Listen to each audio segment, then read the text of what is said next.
Right.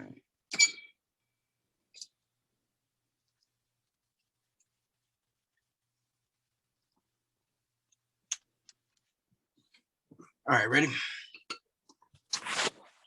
Yep.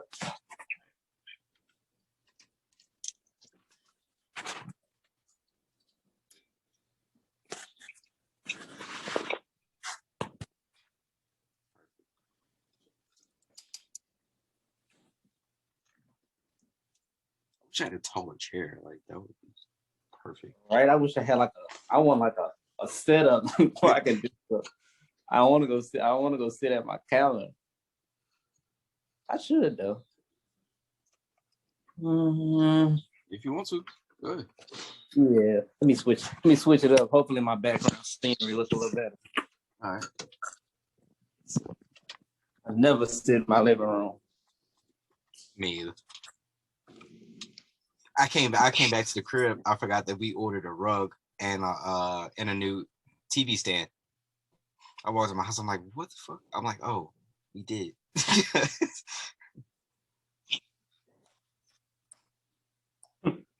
This is probably why I never sit in here, because I don't know where the lights at. Like, how do you turn them off?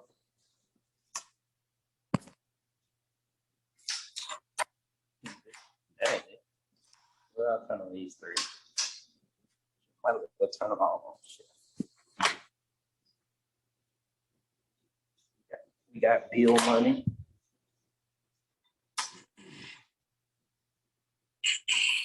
Damn.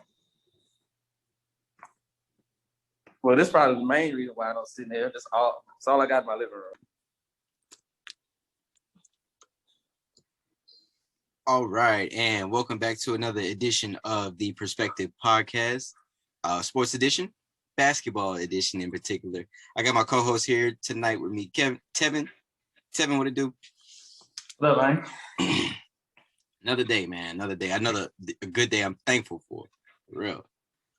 Yes, sir. Always. Yeah. What's going on out your way? Work. Finishing up the school stuff though, so that's the good part though, man. Home stretch. And, yes, sir. What I got, like 2 weeks left? Oh man, it's gonna go quick. It's gonna go by quick. Yeah, dog. So tonight we're gonna start off with a little bit of NCAA tournament. Just a little bit of NCAA tourney news, and then we'll work our way into NBA topics. And so Baylor Bears, champions of the NCAA for men, and they ended up beating Gonzaga in the final game of the season. The Final Four was held in Indianapolis this year. The Final Four, it was Gonzaga, Baylor, UCLA, and I'm trying to think the word. UCLA and Gonzaga beat UCLA. Baylor beat Houston. Baylor beat Houston. That's what it was. USC. What did USC? It was Houston. Houston was in the Final Four. Baylor beat Houston. Gonzaga beat UCLA. That's what happened. UCLA. Yeah, that. I know I had got 3 out of 4 right. I couldn't think of them. Did you you did like how many brackets did you do? Like you did a bunch of brackets, or you did just a handful? I did this year. I only did 3. Yeah, I did 3, and on 2 I got 3 out of 4, and then the other one I got I think 2 out of 4. But I had LSU winning that one. You know, I had to rep for the. I'm not mad. Home. I'm not mad. LSU had a squad this year. You know what I mean? And I think. Go ahead. They should have beat UCLA. Like that ain't make no sense for them not to beat them, but you know it is what it is. It is what it is. But they should have beat UCLA. Ain't no way they ain't had their best player. I'm like, come on, bro. Yeah. I think got too much NBA talent. Yeah, and that's what I was about to say. If LSU doesn't like unload all their talent, if all their talent doesn't go to the league, good pieces will be back. You know what I'm saying? So I think LSU they'll be back as long as Will Wade just relax. You know what I'm saying? As long as he can continue to be a coach, they'll be all right. But we'll be dibbling and dabbling. I'm just say that. Big bag Will. That's all I got to say. Money bag Will. But so Baylor, they ended up being the NCAA champs. The game was pretty much just a blowout. You could just kind of tell just on the court, Gonzaga didn't have much. Like they just couldn't match Baylor's grit. So Baylor ended up taking it home. Champions they are, and I believe their coach has been there like 18 years or something like that. So salute to him getting it done. And Baylor salutes a lot out of recruits a lot out of Louisiana. So salute to them and for getting the job done.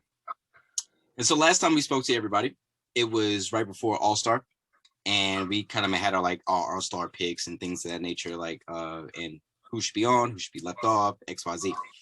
And so just a brief recap. 3-point skills competition and the game. Steph Curry came back and Mike Conley shot lights out. That might be the first time I've seen Mike Conley shoot like that ever. But he did his thing. But the human flamethrower, Steph Curry stepped on the floor, did what he had to do, took the championship home again. Skills competition, a big man held it down, which is weird. But I think that's kind of like, I think that's a salute to Draymond. You know what I mean? Like seeing a big man being able to kind of like do a lot. You know what I'm saying? We're kind of seeing the game evolve a little bit. We're seeing quote unquote big men, even though there's not like a lot of 7-footers besides like, you know, like your outliers, KD, Joker, Giannis, Embiid. Besides those kind of guys, a skills guy actually went in the skills, big man went in the skills competition, major. So I think that's an evolution to the game. You know what I'm saying? Because I believe Sabonis won, if I'm correct. But yeah, he won. Yeah, I think it was Sabonis. Yeah, so that's just a salute to the game, how the game has evolved. That used to be a guard thing. You know what I mean? There used to be a pencil a guard in to win that. But salute to Sabonis. And what did you think about the game? The game, I liked it only because I liked it because of the shooting display that we got to see with Steph and Dame. That's always good to see. And also people, you know, look like they belong. Like it ain't look like nobody was too out of place. Like it ain't have no super duper stars and no like people that's like, oh, like I don't think he should have made it. Now like everybody looked like they should have been there. That's another thing I liked about it. And I like that LeBron and them they didn't say much about it, but they kept quiet. So they like kept quiet and they just went on ahead and played their little minutes. They ain't played that long, but I'm like, it's still good to see them out there because that's what you want to see. It's still a big name, at least while they can still do it. Yeah. And you know, it's just a homage from the fans to them. Like, hey, we still think you one of the best players in the league, even though it's year or whatever. Like to get voted in the All-Star, like that should be looked at as an honor instead of looking at like an obligation. Yeah. You know. Because I definitely thought. Go ahead. No, I definitely, we had it was just a good game. Yeah, and we definitely had that conversation where we thought like the players were going to revolt, in a sense, where kind of like, no, like I'm not going to do the All-Star game, and they just kind of walk off the floor because, you know, shortened season, coming out of the bubble, things of that nature, but they didn't. So it is what it is. You know what I'm saying? It was good to see the All-Star and just to see All-Star weekend condensed in one day. I actually liked it, like everything being condensed into one day. You had skills, 3-point, dunk contest, and the game itself. But the dunk contest was at halftime, if I remember correctly. And I think that kind of condensed a lot of it. Because, you know, in years past, we saw dunk attempt after dunk attempt after dunk attempt. And it was like, bro, what are we doing? You know what I'm saying? But for the group that came out there, they did what they had to do. I saluted, and I liked everything being on one day. So how'd you feel about All-Star? Yeah, when you look back at it, just being one day, it's something now that can just be a one-day event. It don't have to be the entire weekend because, like the dunk contest went kind of down, and 3-point contest, like, it's really not that long. It just depends on how many shooters you got there. So you can always condense that down to have that moment before the All-Star game, just like if you had skills competition, then you have the 3-point, and then slide the dunk contest in there during halftime just for some more little entertainment, pretty much. And with They only had what? How many dunkers they had? Was it 3 or 4? It was like only 3. I think it was like 3. But it went by fast. Like it was 4. It was I don't even remember everybody that Toppins. Toppin. Right. It was Toppin, Simons, my boy that should have won the Cassius. And well, he should have been in the finals. And that might have been it. It might have just been 3. Yeah, but it was the Cassius is the cat from Indiana, right? Yeah. Yeah, Cassius, Toppin. I actually picked Toppin to win it. But he went out early. But you picked against the Trailblazers? Come on, man. Yeah. Come on, man. You gotta know better than that. We only lose in the finals. That's the only time we're gonna lose. That's the only time. Conference finals or NBA finals. So don't pick us. Any other time, cash money. Oh yeah, we good for that. But I definitely did enjoy everything just being condensed down into one day. And then that just kind of moves us from All-Star into the trade deadline. And deadline, it was action, but it wasn't as much action as I think we were looking for, in a sense. Yeah. Just to kind of like a brief rundown of what I have. We got Aaron Gordon to the Nuggets, JaVale McGee to the Nuggets, Trent Jr. to the Raptors, Norman Powell to the Blazers, and pretty much a straight up swap. We'll get into that in a second. Rondo from the Will. My guy Bucci Maine to the Bulls. Y'all got y'all a player. Big Boo. Y'all got a hooper now. Yeah, we got Big Boo. What I didn't like, and now real quick, this is gonna be real quick. He had 32 and 17 sometime last week, then turned around and had like 12 and 9 the very next night. I'm like, dog, like, don't put me through that. But anyway, we got Big Boo. Victor Oladipo to the Heat. I like that a lot. Trevor Ariza to the Heat. PJ Tucker to the Bucks. George Hill to the Sixers. Torrey Craig to the Suns. Derrick Rose to the Knicks. Kevin Porter Jr. to the Rockets. And I think that's going to be a big thing for the Rockets in their future. So first we'll start with your team. We'll start with the Blazers, and we'll start with the Blazers and the Raptors. Norman Powell goes to the Blazers, and Trent Jr. goes to the Raptors. What you think? What are your thoughts? He came in, dropped 22 the first night, so we got a score off the bench. But I mean, Trent Jr. was 1-2, but I think they just like Norman's, I would say, aggressiveness, offensively and defensively, because I think he brings a different element than Trent Jr. Or at least right now, because he's younger, and I feel like he kind of in that he play kind of pretty. He play kind of pretty. He don't like to get a little physical, but you need somebody like Norman who can come in and get physical with them guards, especially the West. All the guards you got to go through, and then that gives CJ and Dame a break. And also, he can, even though he primarily off the ball, he can do some stuff with the ball in his hands if you give it to him. So he ain't just a little one trick pony on offense. He can make some stuff happen offensively too. So I like him for us. I ain't want to give up Trent Jr. because of the shooting that he brings, but Norman can shoot it too. He's been shooting real good this year at least. So I like the addition. I wasn't too hurt by it because I was like, I really didn't see Trent Jr. in their future plans as far as like he's gonna be somebody that's gonna average around 20 points a game. So I'm like, you can always, if somebody gonna average like 15, 12, you can find NBA players to do that.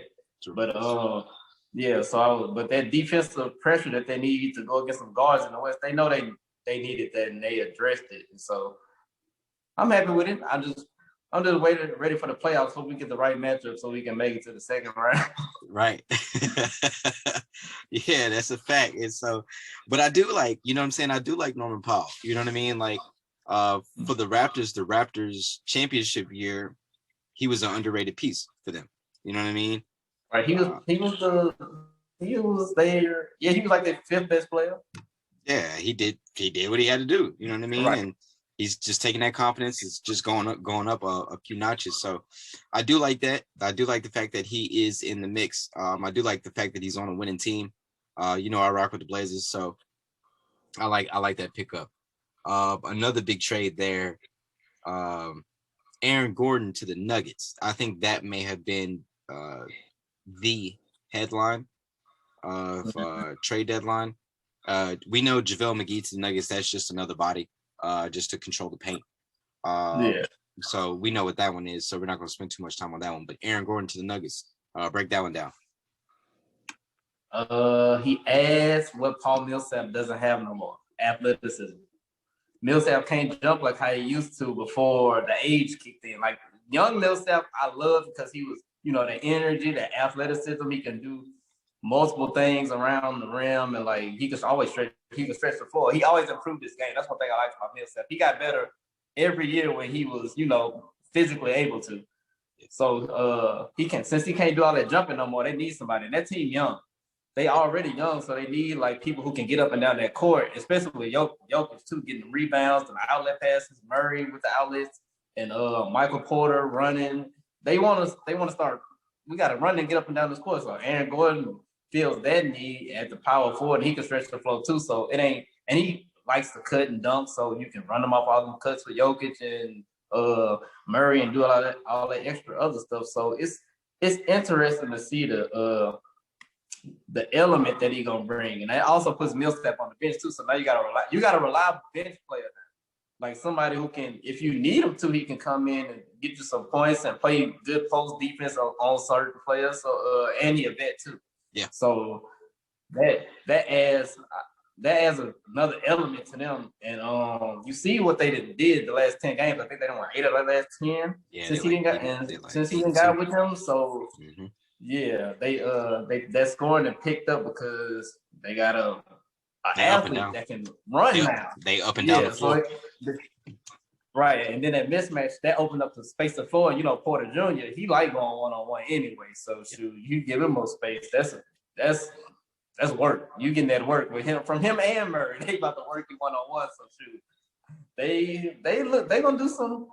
I'm looking for them to do something in the playoffs. At least they gonna get to pass whoever in the first round unless they run into us. We gonna beat them. Yeah. But anybody else, they gonna take them down. But I like the Aaron Gordon move. Yeah, I definitely like Aaron Gordon to the Nuggets as well because it's the first thing that I noticed whenever you watch the Nuggets now, like they kind of looked a little slow with the point center Joker running the thing, but now you insert Aaron Gordon. It's like supreme athleticism all over the floor now. Right. And Joker may not be the most athletic, meaning like moving, but what he does with the ball and how he sees things before they happen, like point guard mentality. The Nuggets are scary. But we'll get into their standings and whatnot later on. But I do like that move by the Nuggets, and so. Aaron Gordon, JaVale McGee, Trent, and Powell swap. Rondo for Lemon Pepper Lou Will. I like that a lot for the Clippers because once again, playoff Rondo. Playoff Rondo was a member of the Bulls, and so we saw what he did with us, and so I know what he can do. Yeah. We saw what Rondo did last year with the Lakers. We've seen Rondo has a resume for a reason. And swapping out Lou Will for Rondo, I love it. I think that puts the Clippers at a better space than having Patrick Beverley on the floor in clutch moments, because Rondo's not really going to shoot unless he's absolutely by himself. But boys can leave Pat Bev by himself, and he's just not confident in shooting it at all. So you know what I mean. And I give the check mark to Rondo because either he's going to make the right pass or he's going to pass somebody. He's going to pass somebody open. He's just going to make the right decision. I trust Rondo. So I love that for the Clippers. What you think? I don't want to. You don't like it? Since it's my Lakers bias coming in. Since I do like the Lakers and I like LeBron and the Lakers. I don't want to see him do good, but I know what he's capable of. And I saw him doing some of it the other night when he was making plays against Phoenix. Yeah, against Phoenix at the end of the game, he was making them winning plays. And I'm like, bro, like he gonna always be doing this. Like at 35 or however old he is, he was still making those smart right plays. And then, like you say, with getting Patrick Beverly off the floor, that's a plus for them. Like that helps them. Like that's a plus getting him off the floor. Yeah. Like I never seen a team get better with the starter gone. That's not crazy. supposed to happen. That's crazy, right? But he got kicked out the game, and they started killing started killing the Suns. And I'm like, you see, that's why he shouldn't. That's what he shouldn't be in the league. Period. But that's another topic. But yeah. So Rondo, he bring that leadership, and he puts people in their place. Yeah. So Kawhi don't have to be a point. Kawhi ain't got to try to be this LeBron or Kevin Durant type playmaker. And Paul George can play off the ball. Do whatever he does off the ball. They don't have to be the ones. The offense is so centered around with Rondo out there. He can make other stuff happen for them and other people, and also for himself too. If he wants to, he can still be getting to that lane somehow, to that rim. So that's what he brings. He puts people in a right place, and he can get them the ball in a right place. He ain't gonna be letting when the offense. How you see how the Clippers offense will get like out of whack, like they'll end up running some type of Marcus Morris post up or Kawhi trying to do something off the dribble, then just shoot a three. I'm like, that's not y'all game. And Rondo, when he on the court, he knows that. Look, he's a very intelligent player, so he knows like, all right, this is what we need to do on this set. This is where I want you to get the ball. This is what we're gonna do to be most effective. And yeah, man, it's just them winning intangibles that he's gonna bring to that losing organization. That's what I'm concerned about. But he do get hurt a lot. That's the main thing about that's the main concern with it. But we'll see how it plays out. Yeah, we'll definitely see how it plays out. But I you're definitely right. I think it is more so of a plus than what it is a negative for the Clippers. So but the Clippers, they got to figure some other things out too, because I definitely saw the Pelicans smack them around on a Sunday before. So was with PG and Kawhi both playing. So that's some of the things that they got to figure out too. And so then from Rondo and Lou Will, shout out to Lou Will. I rock with you, 6-man. But I just hate that they shipped you to Atlanta. But that's just how the business works. We hate him, but he loves it. Yeah. I think Lou. We know where he's going. The Willville weekend, either this summer or next summer, it's gonna be crazy. And he got his own weekend. Yeah, Lou has his own weekend. Because he's from Atlanta or something like that. Oh yeah, he is from Georgia. Okay. Yeah, he's from Georgia, and like he holds down I think it's like a Thursday through Sunday. He does like this whole thing, like it's event after event after event, and it's parties and everything you can imagine. Everything that you can imagine Atlanta, Georgia to be, Lou Will definitely provides. we'll leave it at that. Right. So then that brings us to Vic from the Rockets. Well, from the Pacers to the Rockets to the Heat. Victor Oladipo is now a member of the Miami Heat, and so that upgrades their team a lot. I like how it sounds. I do have to see the Heat play a bit more. The Heat, they're actually playing against Portland right now. Am I right? I think they're playing. I think they're playing against Portland tonight. But I do like how Vic is. He's just a scorer. He does look healthy. In the Rockets uniform, he looked a little limpish, but I understand why. Nobody really wants to be a part of that Rockets organization right now for a few different reasons. Side note, a lot of people here in Houston are trying to make their way up out of here. A lot of those pro athletes, but that may be something else to discuss further down the line, and just to keep an eye on. Thoughts on Vic? I don't know if you know my feelings. Oladipo, I think his best days behind him. Really? Yeah. Once you start bouncing around and that many teams, it's something going on. I don't think it's personally, I think it's physically.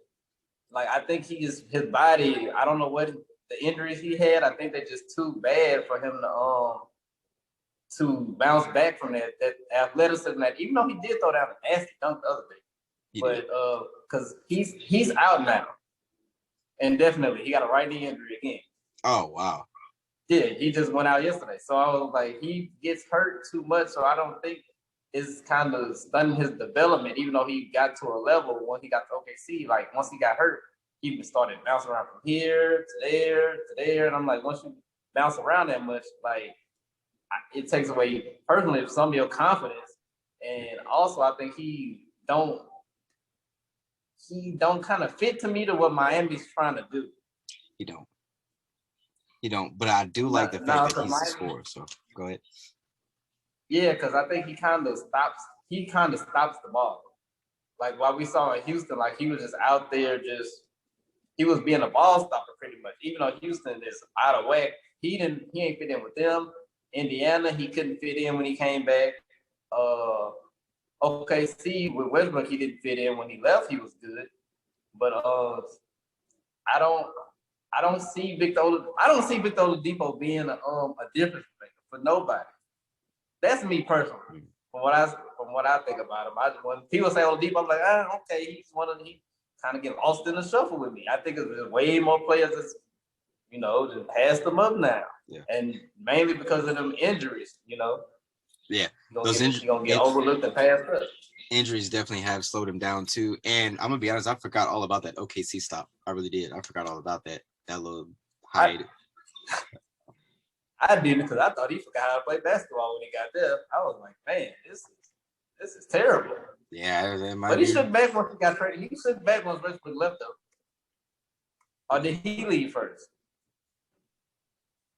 Russ left first. Russ was in Houston last year. Last year is so like choppy because of how from the Raptors championship to the bubble starting, the season stopping due to COVID, to the bubble ending, like it's all like a blur. Like it's all a blur. No, Oladipo left first because Paul George had got there. They pretty much swapped them. They swapped them out.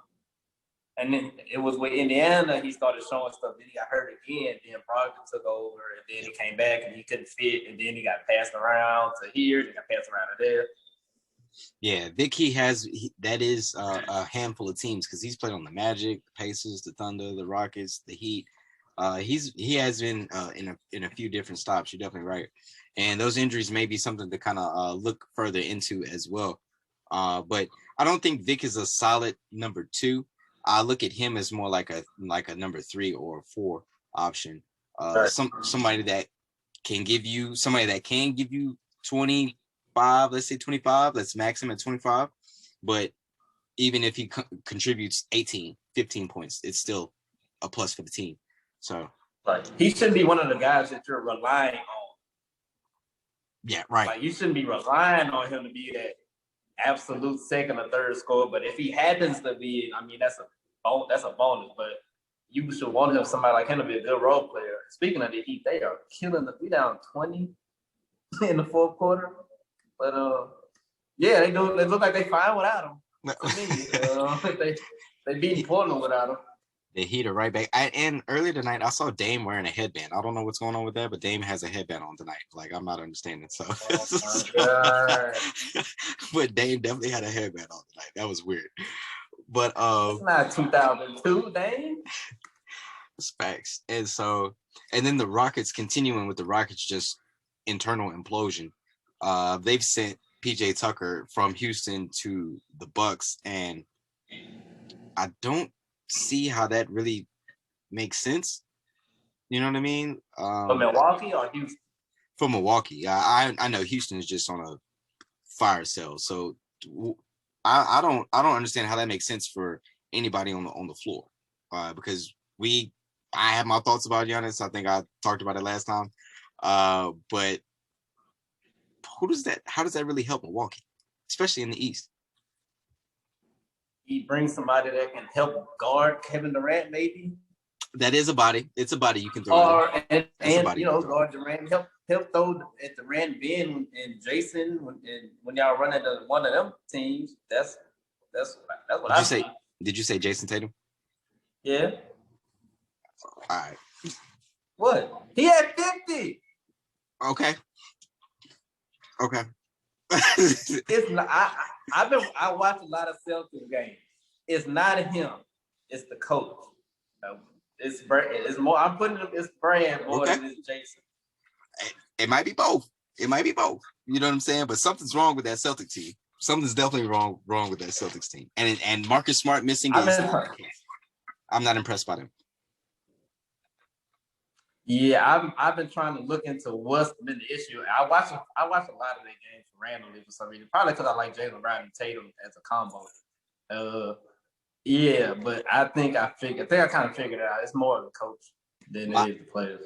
My hot take is the Celtics are not going to get it done with Jaylen Brown and Jason Tatum together. They're not going to get it done with both of them too. One of them has to go in order for both of them to ascend. I think you send Jaylen Brown to the Hawks, I think things kind of change. However, that's something that we can get into later on. But I think them two together, that's just not going to work out. But PJ Tucker being a body against KD, Ben Simmons, Embiid, maybe. Who knows? You know what I'm saying? Just everybody in the East. I mean, I guess. But I mean, once again, just like the same thing with the Bucks, the Celtics, fool's gold to me. It really is fool's gold. I don't trust them. I don't see the up and up for either one of those teams. But hey, more will be revealed. Let's leave it there. More will be revealed. George Hill to the Sixers. That's just another body off the bench to kind of aid with Ben Simmons because the Sixers did not land Kyle Lowry like everybody thought. And Torrey Craig to the Suns. That's just another score off the bench. Maybe just like you said, about 12 points at the most. That's just another body. Derrick Rose to the Knicks. He scored 12. That might be his season high. Yeah, you ain't lying. You ain't lying with Torrey Craig. Yeah, that's for sure. The Derrick Rose to the Knicks.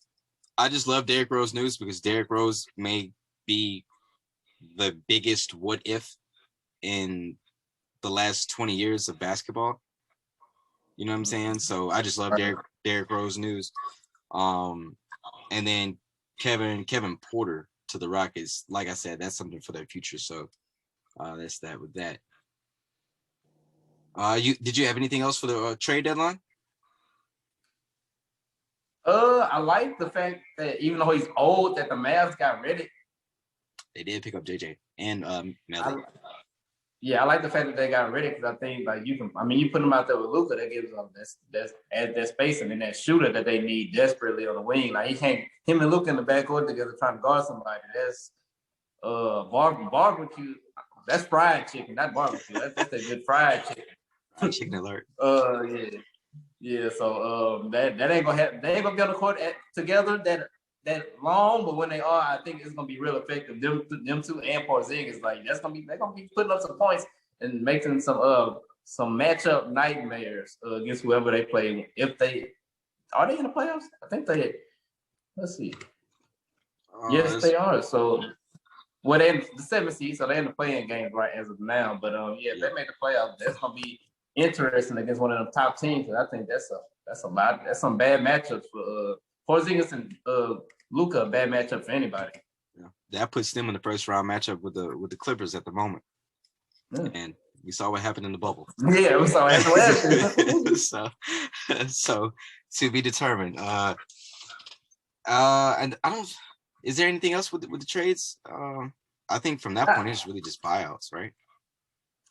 Yeah, because Evan Fournier to the Celtics, but he hurt already, so I ain't worried about that.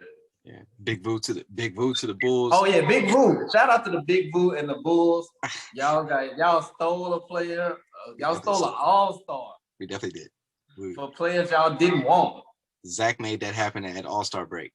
He had that conversation with Big Voo. He said, "Yo, I'll let your boys know. You know what I'm saying? Like, go ahead and tell them to send you up north. You know what I'm saying? We could pick and roll game could be, That's a nice, solid 2-player foundation for the next 2-3 years, however long Levine decides to stay.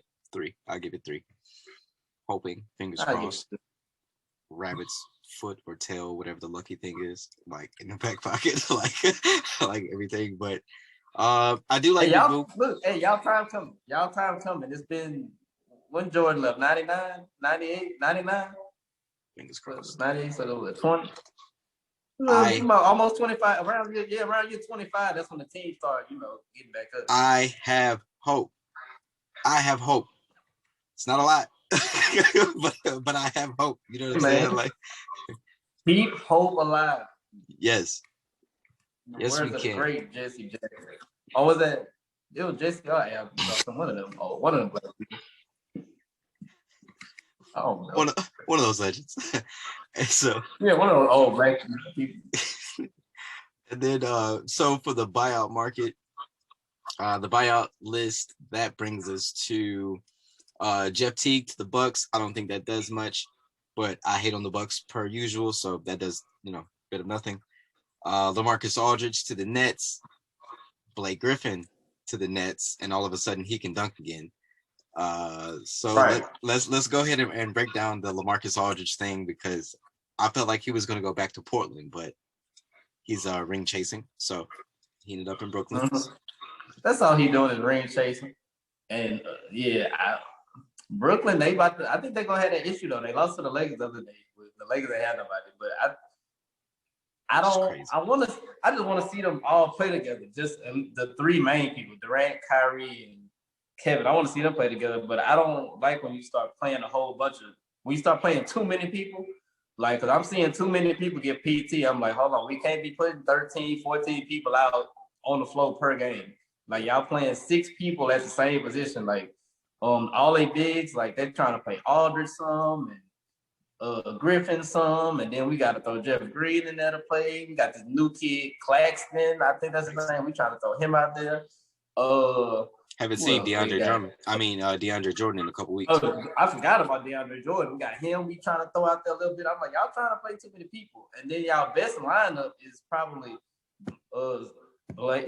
Harden, Kyrie, Durant, Joe Harris, and one of them 6 or 7 people I named. Like, one of them, I don't know which one. I know it ain't LaMarcus because he ain't got it no more. Right. He got worked by Drummond last night. So so he ain't got it. It ain't him. So who you throwing? You putting Blake out there? You can't put him out there against Embiid. So you gotta throw DeAndre out there, but he can't move like that. Yeah, and Embiid just don't take him outside. So I don't know, but when them 3 come back, that's when you can totally say. But I just don't want them to get because this Steve Nash first year. We put a lot on him trying to put all these old stars together. I don't want people. You know what he was getting into. He did, but he didn't know I'm about to be coaching all these former all-stars who I don't know if any of them still got an ego. We don't know. We don't know that. We don't know if Blake still think he can hoop for real. We don't know if what DeAndre really his role trying to be. It got young people who still on the team, like Brown. He trying to prove himself that he worthy of getting a bigger payday with people. Kyrie, you got Kyrie and James Harden. Kyrie missing games because he's going. You don't feel like it.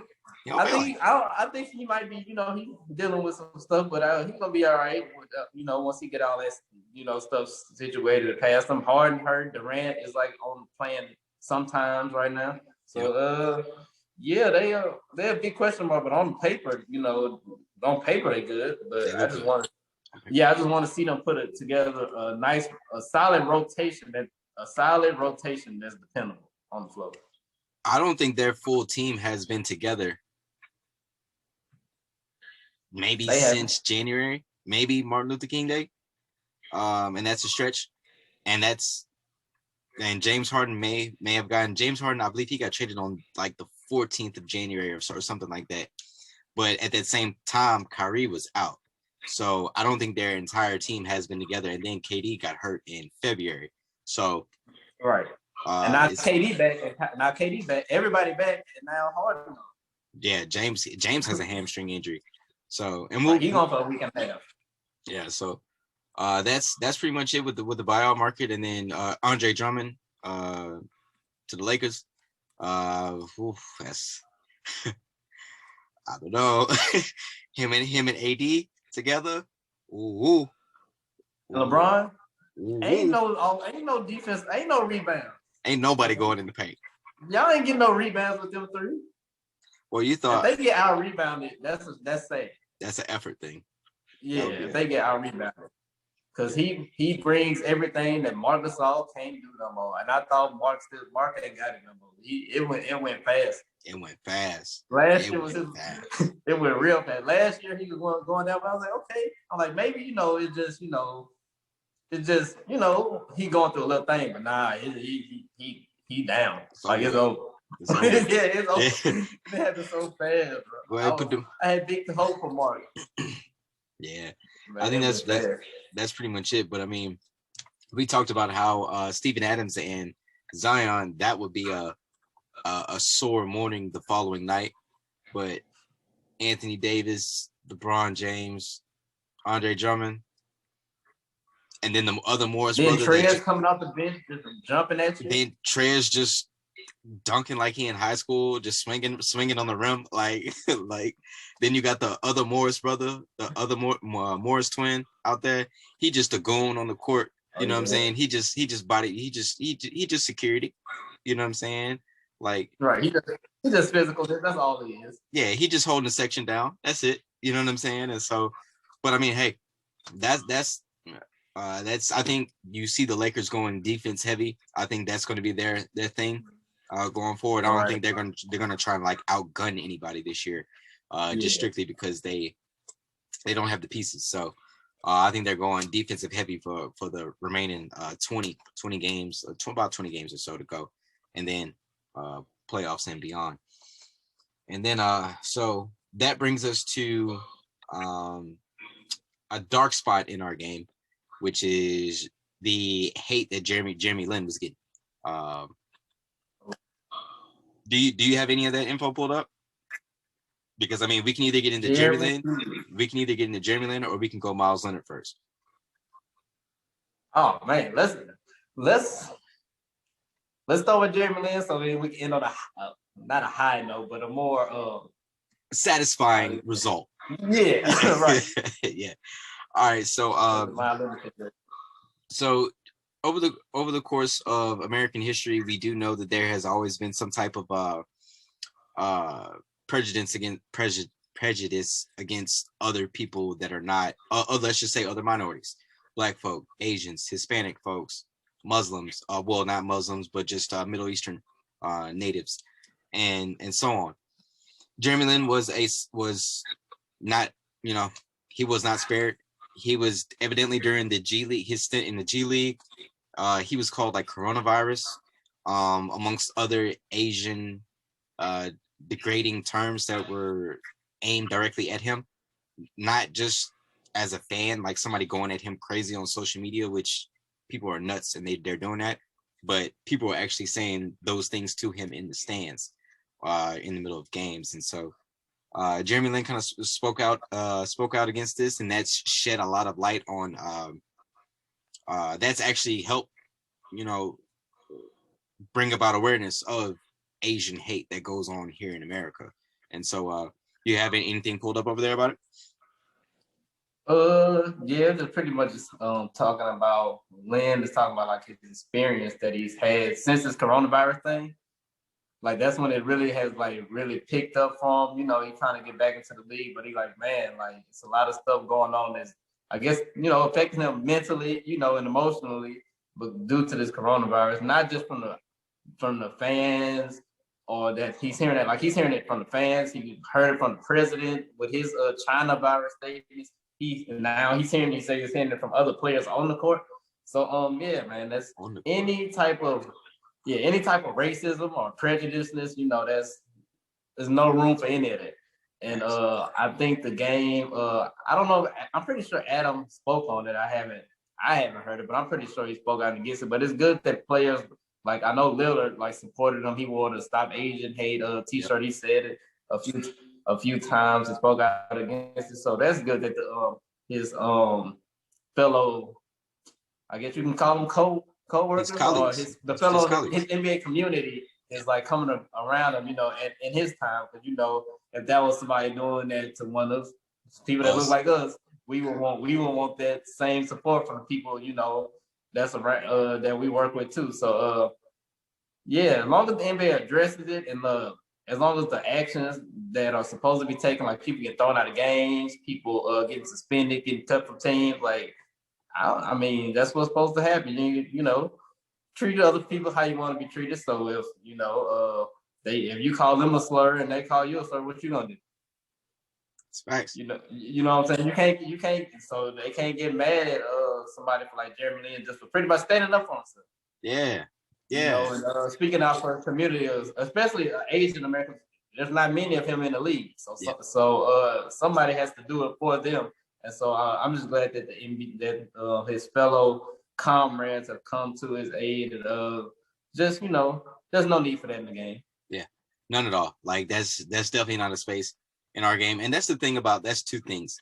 Like hip hop, rap culture, whatever you want to call it, and the NBA. Those are is heavily dominated by Black people, and we welcome everybody into those circles. You know what I'm saying?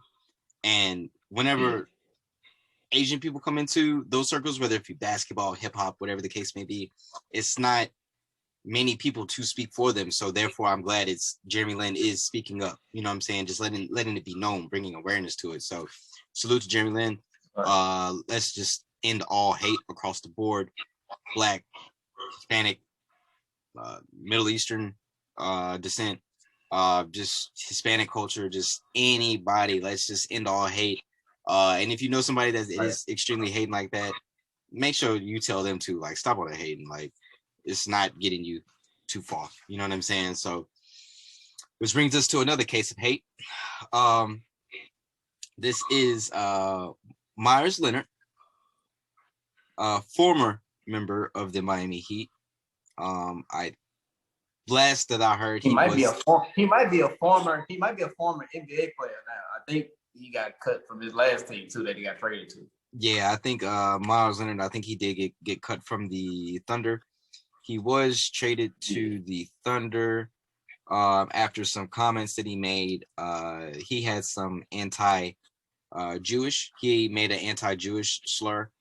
He made a Jewish slur, and on his Twitch while he was gaming online.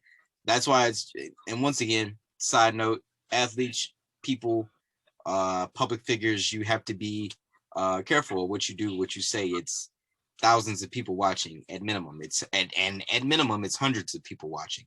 You know what I'm saying? And so you got to be careful of what you said. Nonetheless, Leonard, he said some things. He made a slur. And while he was a member of the Miami Heat, that is a hate slur toward Jewish people.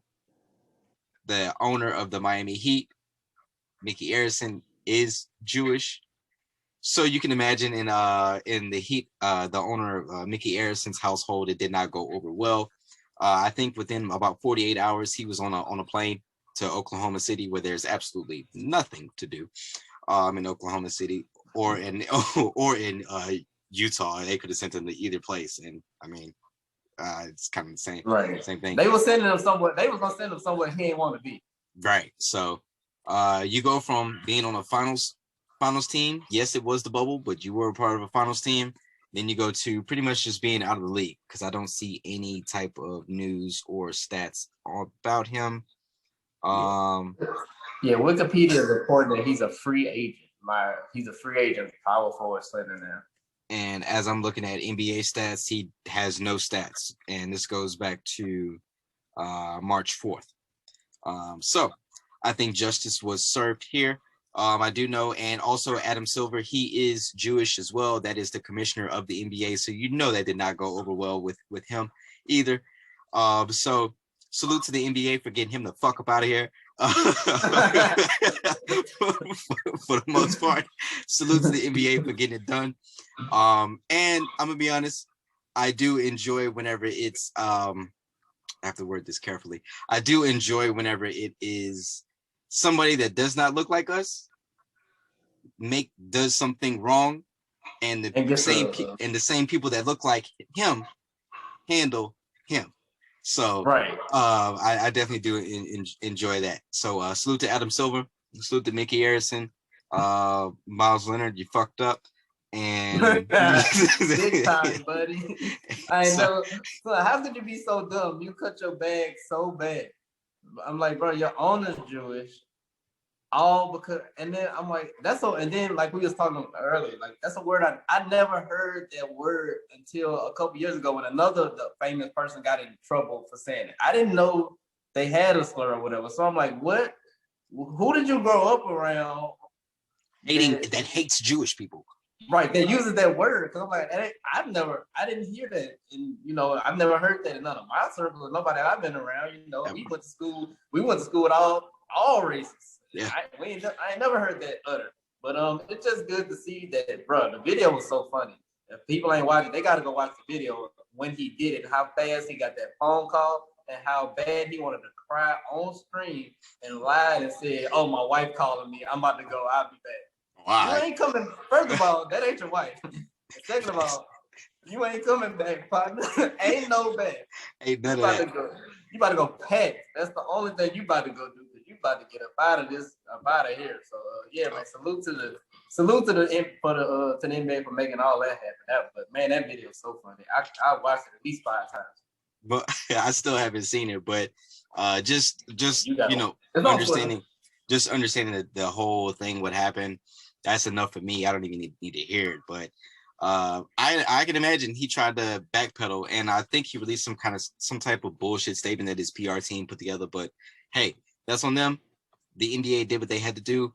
On to the next, and let that be. You know what I'm saying? Like just you want an example? Miles Leonard is your example, right? So yeah, all you borderline NBA players, you can't mess up.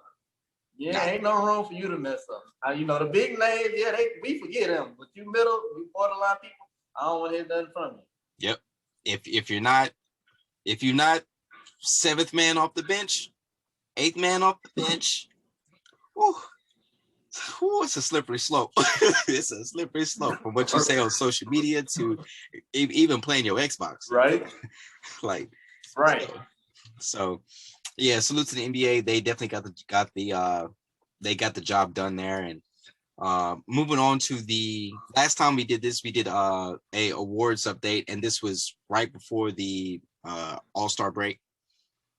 And so of course the awards that we're referring to is Coach of the Year, Rookie of the Year, MVP, Defensive Player of the Year, Sixth Man, and Most Improved Player. You got your list up? I don't have my list, but I got my answers ready.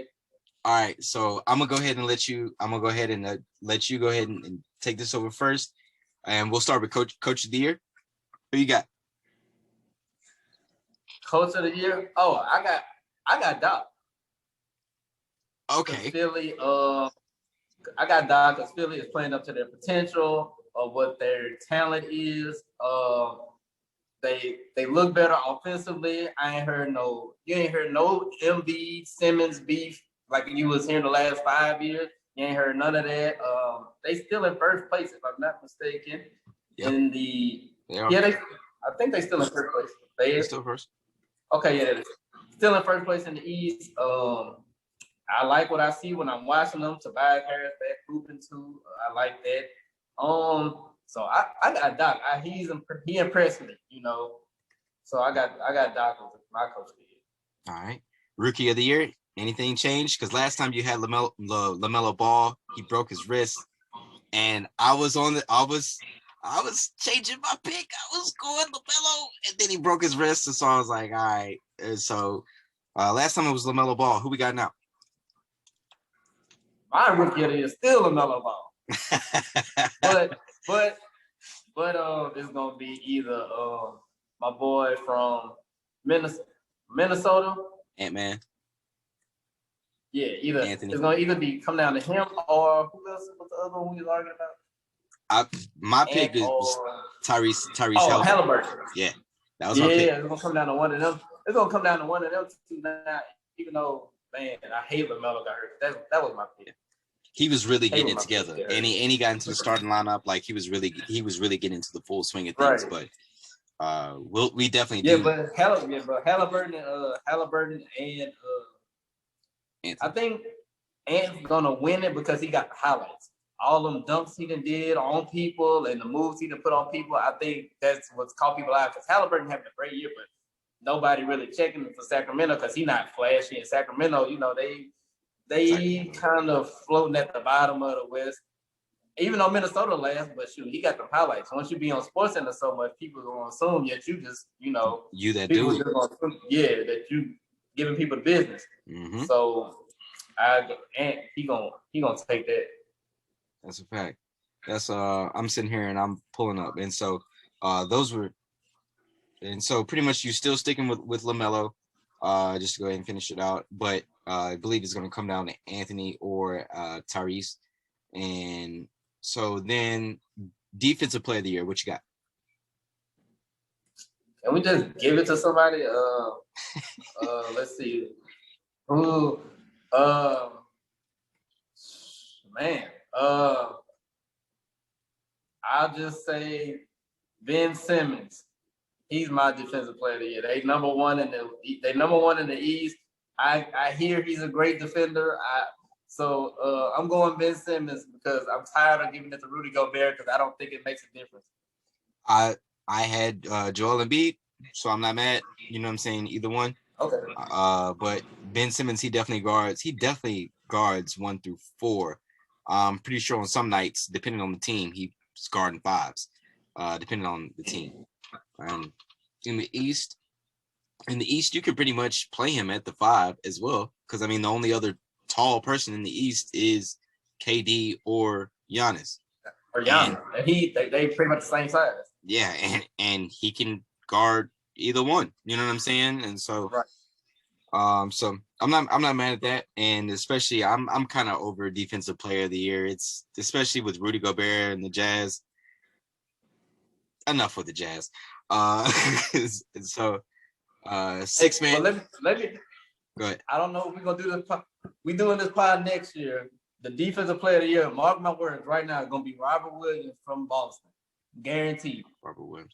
That's He's from Louisiana, huh? I think so. I believe so. Let me not lie to you, but I think he's from Louisiana. I've seen him play though. He's definitely nice. He definitely got game. Oh, sure. Yeah. So that's my pick for next year. I ain't got one for this year, but he's my next year's pick. My prediction. Okay. I ain't mad at that. What about 6 man? Ooh, that's a real good one right there. 6 man, last time out we had 6 of the year. God. Last time out you had Jordan Clarkson, and I think we're still pretty much on board with that. Oh, yeah. Yeah. Jordan Clarkson. I'm still going with him. He's still getting buckets off the bench. Yeah. So I'm still riding with Clarkson. Most of. And then what about most improved? Julius. There you go. There you go. There you go. That's exactly who I had. Man, that boy, he a whole new ball player. He Julius. I don't know. He done added that jump shot. He shooting threes. He got the jumper. He got that weight up off him. Yep. He still like getting physical. That passing. He's showing you the passing. Julius. He running away with that. Yeah. Julius is definitely running away with that one. That is my most improved player of the year. My coach of the year is Mardy Williams. I'm rolling with Mardy because Phoenix has not been good in so long. So I'm rolling with Mardy Williams. Right. I got Halliburton winning rookie of the year, and defensive player of the year. Like I said, I wouldn't be mad if Embiid wins it. 6 man, I do have Jordan Clarkson, and my most improved is Julius Randle. Now, okay, this brings us to this is an odd MVP conversation this year because LeBron has missed enough time. Kyrie has missed enough time. KD has missed enough time. James Harden has about to miss some time. Missed enough time. Giannis, I think people are just exhausted with the whole Giannis thing, so that excludes him from this. My MVP listed, it's short. It's short this year. My candidates. Dame. I wouldn't be mad if somebody said Chris Paul.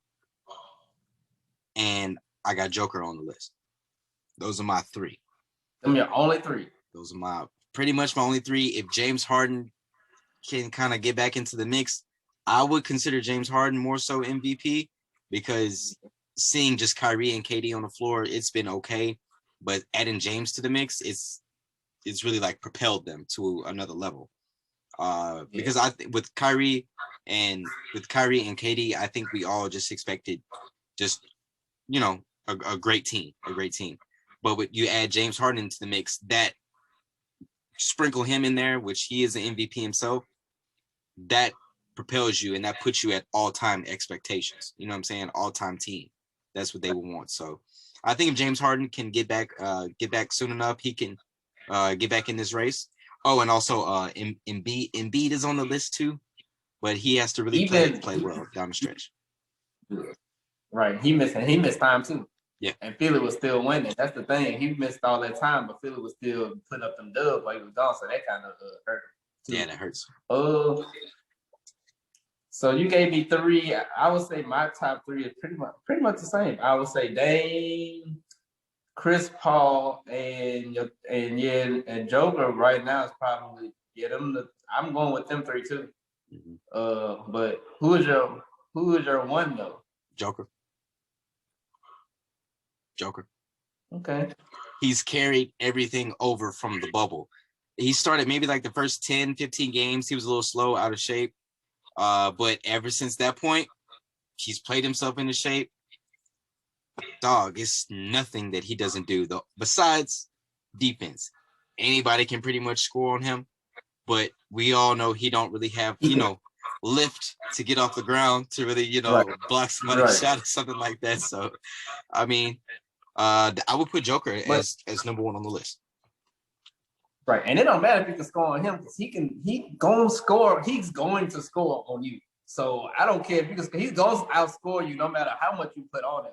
That's how good he is. So yeah, I saw a graphic. He leads them in so many stats. Like not just points, rebounds, assists, steals, and all that. He leads them in the plus minus, the PER, the all the advanced stats. He's number one in like all of them for the whole team.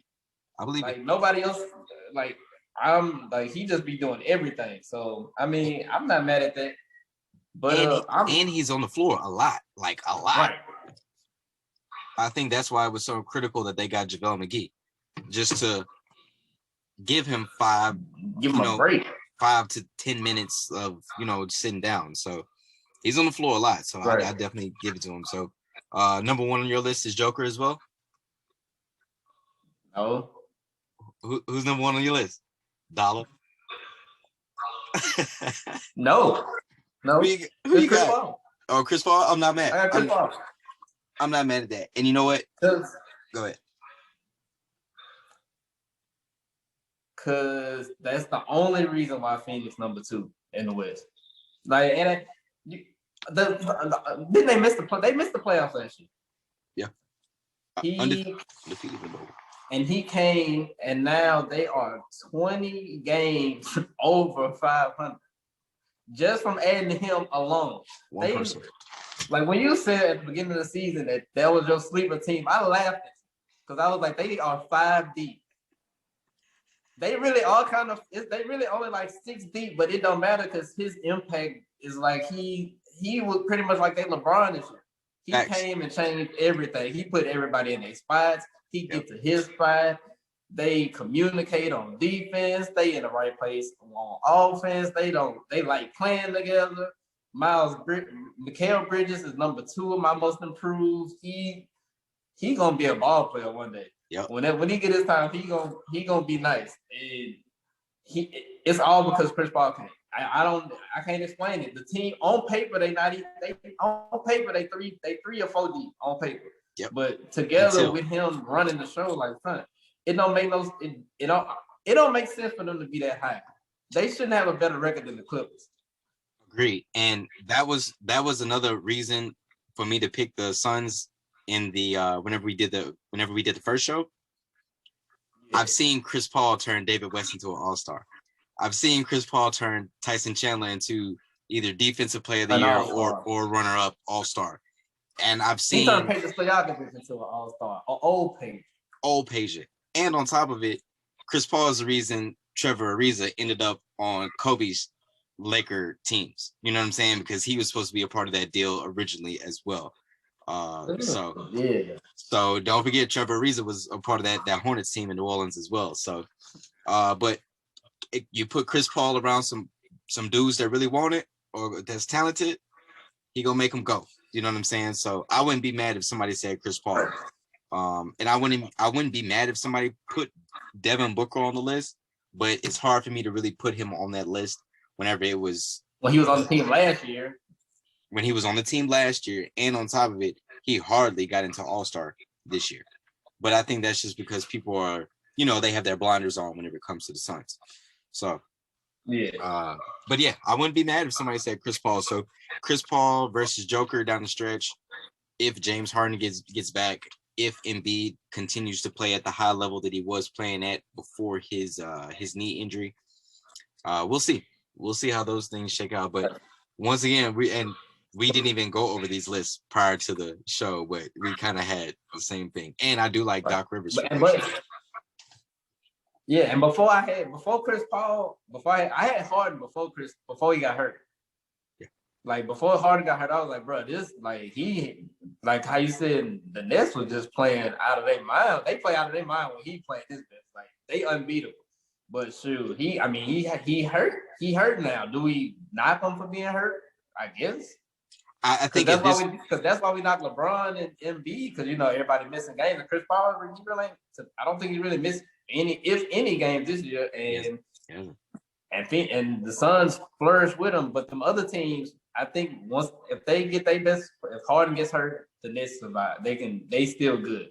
If Durant gets hurt, the Nets still good. LeBron gets hurt, LeBron gets hurt, they fall off. But they're not out the mix. Yeah, they still hanging around right now. But at least right now they hanging on. But Embiid got hurt, they still hung around. Chris Paul get hurt, I don't even know who they backup point guard. It's either Campaign or it's Langston. One of the two. But somebody. It's some. But that shows you if he gets hurt, where that team gonna go. Right. So Chris Paul for me. Yeah, I'm not mad at that at all, and I definitely think a lot of people would definitely echo that. And so you actually had a chance to go to a Pelicans game this year. Tell us about like how the experience at a COVID game was. Was this prior to vaccinations? Was this did you get vaccinated? If that's something that you want to answer, feel free to. If not, go ahead. But just tell us about what you thought about just the experience at an NBA game in the COVID era.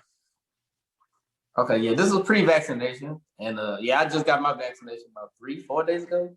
Arm's still a little sore. I don't like that, but it's gonna be all right. But yeah, so pre-vax, I went. Me and my cousin went, and it was typical Pelicans game. They started off bad, terrible, getting blew out, and but they ended up turning around and winning it. It wasn't that many. It wasn't that many fans, but I think their teams are arenas are starting to learn how to keep fans engaged with like some of the like during the breaks or whatever, the games that they be playing, and they're doing some new type of entertainment stuff like at halftime to keep you entertained.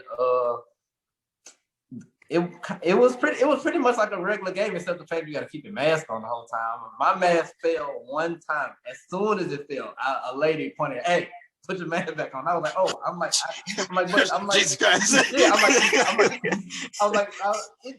it wasn't 2 seconds. It went off my nose that much. She was like, hey, and I was like, oh, I'm sorry.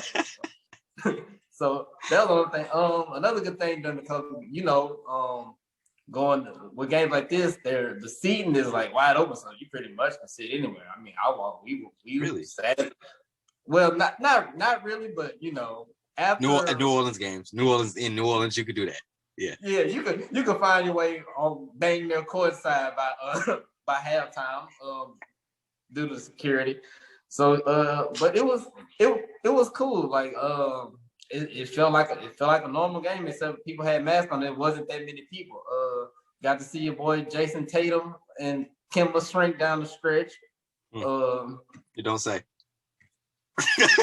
Hey man, it's not him. I'm telling you, it's the coach. And when you watch the Celtics, you're gonna see his coaching. It's not them. Hey, I hear you, but I know what I see. But I was just wondering because I was just wondering what the experience is like at the games now, because of course other fans in the stands, they can be a antagonist, you know what I'm saying, to help the team that you cheering for, or they can hurt, you know what I'm saying, and then that voice can hit the floor, and then somebody look up, and then it's your fault. Now all of a sudden, you know what I mean? You know what? You're right, because somebody was talking to one of them on the court, and I'm like, I know they hear it, because like I can hear from where I was sitting, and we were sitting on two opposite sides. I'm like, wait, I know they hear it. I'm like, I know they hear you talking. I'm like, I know he hear you talking to him.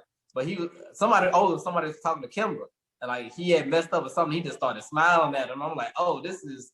You hear? I'm like, they hear it, but I'm like, they can hear stuff way more clearly now. So like, you know what? It might affect some players. The fact that you can hear exactly what people be saying, because whatever he said, like he looked right at him, just bust out laughing. I'm like, oh yeah, this is. I'm like, okay, that's different. Yeah. So that's something that I was wondering about, because with it's not as much noise as it once was in the arenas and in the stadiums, and it's not noise, it's not other chatter that's going on that's not about the game. It's not so much like I feel like at this point, if you're going to NBA COVID basketball games, you're dedicated to the game. And now that those extras, let's just call them extra fans, or let's just say casual, now that the casual fan is out of the mix, people are really locked in. And so I was just wondering what that experience was like, because Mr. McGee told me that this is after all those different vaccinations started rolling out, that the arena is now set up to where if you have like the Johnson & Johnson vaccination, like you have to sit over here. If you have the Pfizer vaccination, you have to sit over there. Moderna. And if you got the Moderna, you got to sit over there and that side. So he said like recently they've kind of like updated some of the stuff they're doing. But us Louisianians know that the mayor of New Orleans, she operates to the beat of her own drum. So that may be something that she's kind of put on the arena to kind of ensure the safety of her community, which I'm not mad at that. You know what I'm saying? Because 45 definitely handled this terrible. But the worst you could have ever handled it. Right. So, so that was that, and we'll get into standings in a little bit. And how has this season felt to you? Just as a basketball constant, you know what I mean? To me, this year has felt like some mid. Like, boys is hurt. Like, boys is hurt all over the place. KD, Bron, AD. We haven't seen Clay. Still haven't seen Clay. Porzingis was hurt for a while. Zion hasn't had the boost that I think that a lot, or quote unquote, lived up to the hype. Maybe that's because everybody isn't tuned in. However, he's been on a 30-point streak as of like the last 2 weeks. But just the season overall, like from start to current point, it feels like some mid. What you think? Yeah, this season, I feel like this is a season of let's just let's make it through. Make it through the regular season. I feel like it's all right. It's just make it through the regular season, and then once the playoffs come, that I'm pretty sure arena's gonna start letting more fans in. More of the players that are kind of hurt are gonna, the superstar players that are hurt are gonna be playing. But I think right now it's just managing through the season. They're like, look, it's still a COVID season. People been getting nicked up left and right. They're like, look, we just gonna worry about making it to the playoffs. As long as we get in the playoffs, that's what it looks like. A lot of teams do. Just make it to the playoffs. Just grind it out. This season just feels like a big grind. Yeah. Like just get to the playoffs, and then stuff will kind of be more back to normal in anticipation for the next NBA season, when stuff probably, it's gonna be way picked up by then. Like attendance gonna be close to 100% in a lot of these arenas. Yeah. So it's been a tough one to watch. It has. It definitely. It was one game. Oh, the Lakers and the Clippers, I believe, were on TV the other day. Easter Sunday. Yeah. I tuned in. Terrible. I tuned out. I was like, wait, so no LeBron, no AD, Schroeder is no. I was at the Brooklyn game. No, that was for the Brooklyn game. Bron, AD, and Kyle Kuzma were sitting, and the face of promo was Dennis Schroeder. I said, "Oh my God, the league!" Oh yeah, I forgot what game I was watching when that came across the screen. This was about a couple weeks ago, when it said, it was like the Bucks versus the Lakers, and they had Giannis on one side. I'm like, okay, look on the side, and there's Dennis Schroeder. I'm like, oh. Put it in rice. So I skipped that game so bad. It's hard. I'm like, yeah, this is a tough season. Like, I already don't like watching some of the games without the stars, but I'm like, man, no stars and no fans. Like, so it's like double that hype that you can get. It don't be feeling the same. And that's, man, I'm like, just grind through it. And that's my biggest point to it. I think that the NBA misses its fans more than any other sport. One, because the fans are literally sitting on the court. You know what I'm saying? Right. There's camera women and men that are literally behind the stanchion, and they have their little box that they're supposed to sit in. You know what I'm saying? Like, humans make the NBA game, fans make the game so much more better, because it's you literally feel the Celtics crowd through the screen. You know what I'm saying? Watching it at home. Right. You felt the Warriors crowd at Oracle through the screen. Like, you know what I mean? Like Laker fans, you feel it. You know what I'm saying? Like, you feel it through the screen. Like, now whenever you're watching it, it's kind of flat. The audio in the arena, it's like it's generated. So it's not really like the official thing. But I don't know. This year has felt like some mid, and I think that is due to a big part is due to the injuries, and the second part is due to a lot of the arenas aren't letting fans or max capacity in, which I understand it is the COVID era, but just pointing out what we see. That's all. Right. You know what I mean? And so, fans, and to your point about next season, the NBA does have plans to let all teams in the arenas next year, like full capacity. So that is something for next year to look forward to. And so what we'll do now, we'll just get into, you sent me this the other day, the ESPN top 10 under 25. Then we'll move into standings, and then we'll get into playoffs and some other stuff on the back end. And for the top 10 under 25, this list was pretty alarming to me about how this is the ESPN list. Let's make that distinction. It's the ESPN list. You're right. This is the ESPN list, and this was last week. This may have been like Wednesday of last week, which was it wasn't too long ago. Yeah. Last week was the 7th. That was about the 7th that you sent that to me. So this is a recent list that the powers that be at ESPN came up with. For anybody that knows ESPN, they make shitty lists all the time. So I think just how this one was, this just kind of added fuel to the fire. Number 1 on the list, Luke the Don. Luka. Number 2, Zion. Number 3, LaMelo. 4, Donovan Mitchell. Bit overrated. Jason Tatum. Number 5, we all know how I feel. Swiper the Fox. Number 6, Ben Simmons. 7, Devin Booker. 8, Bam. 9, SGA. 10, Brandon Ingram. 11, Jaylen Brown. 12, Murray. 15, Porter Jr. 14, Ja Morant. 15, and I was by the time, I'm gonna be honest with you, whenever I got down to Bam at number 9, I was ready to like throw the phone halfway across the room. But just to finish off the list, 16, Trae Young. 17, Mikal Bridges.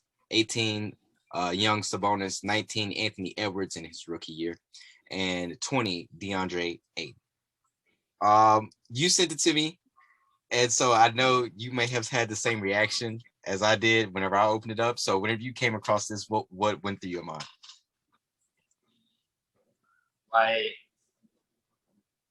Who made, like, my thing was, who made the list? First of all, I see the 3 people never heard of the 3 NBA analysts: Bobby Marks, Kevin Pelton, and Mike Schmitz. They put this list together, and it looks like the top 5 look like they went off I guess the hype train of now. Like, I don't know if they're talking about right now, like, are they projecting into the future? Because ain't no way LaMelo Ball better than Donovan Mitchell. Ain't no way Ja Morant should be 15. Ain't no way. Ja Morant and De'Aaron Fox number 6 and Ja Morant number 15. That don't make sense. It's backwards. You know what I mean? Like, right. Because I'm like, I see the impact Ja Morant had. I'm like, this is a way better winning impact than De'Aaron Fox ever did. He's just a better player, in my opinion. Yeah.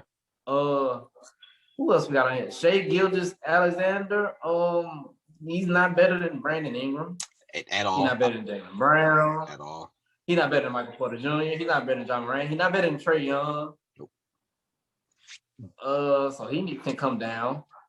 Bam. LaMelo is not the 3rd best player under 25 yet. Not at all. Not at all. Not yet, because it got people. Donovan has carried a team. Tatum carries a team. Ben Simmons helps carry a team. Devin Booker is now starting to help carry a team. Right. Bam is one of the 2 or 3 best players on his team.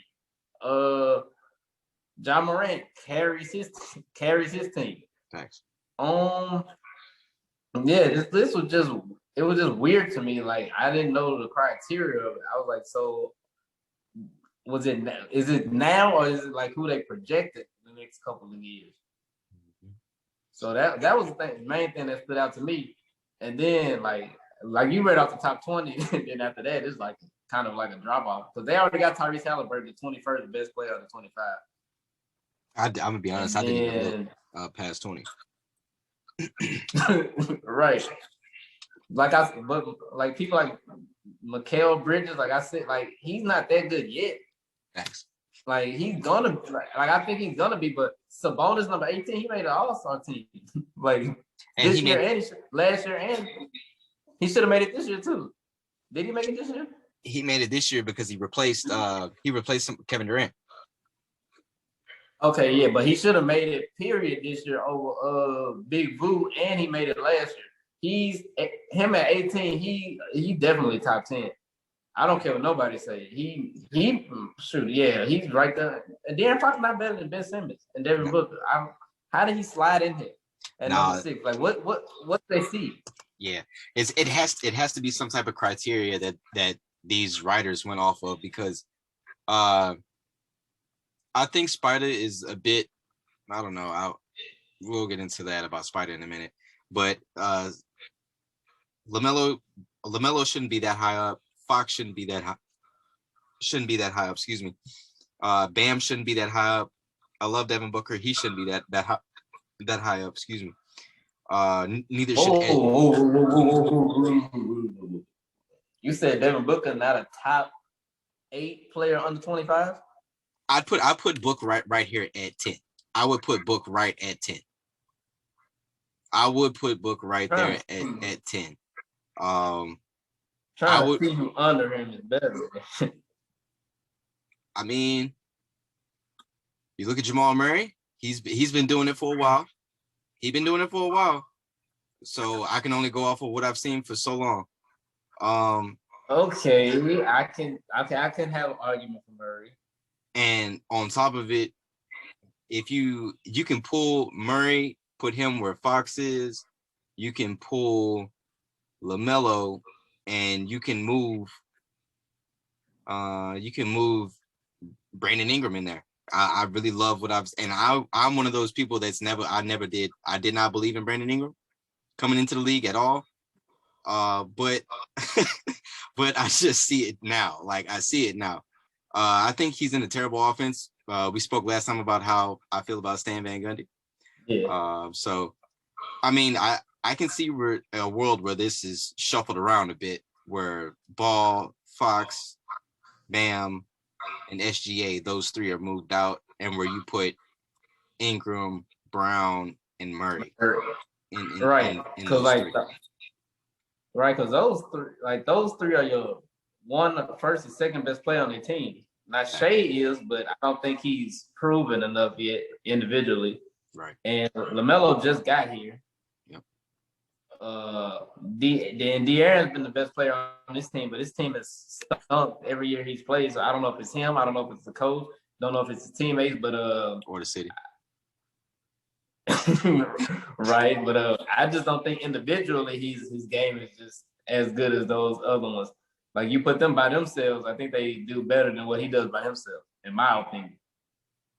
And yeah, but like Ingram, Brown, them all-stars. Yeah. Like, whose man's is these that made these lists, bro? Like, that's all I want to know. Yeah, so. But the only thing I give him is the top 2, and that's only because Luka can handle his own against anybody, and Zion is unstoppable when he just get it at the top of the key and just run left as fast as he can. That's the only move he got. Run left as fast as he can and spin. Them the only 2 moves he got right now. Yep. And he's still averaging almost 30. Zion catch the ball and run. It's an ugly sight for whoever. Right. It's a wrap. He running to the rim, too dumb. So that was that list there. ESPN's top 20. Well, there is the full list 25. I believe the full list is 25, but we just went over 20 because that's the only group that is necessary. I can imagine the other 5 were a bit of a ruckus. Yeah, Lonzo Ball made the top 20 because it's 5, so that shows you how. Yeah.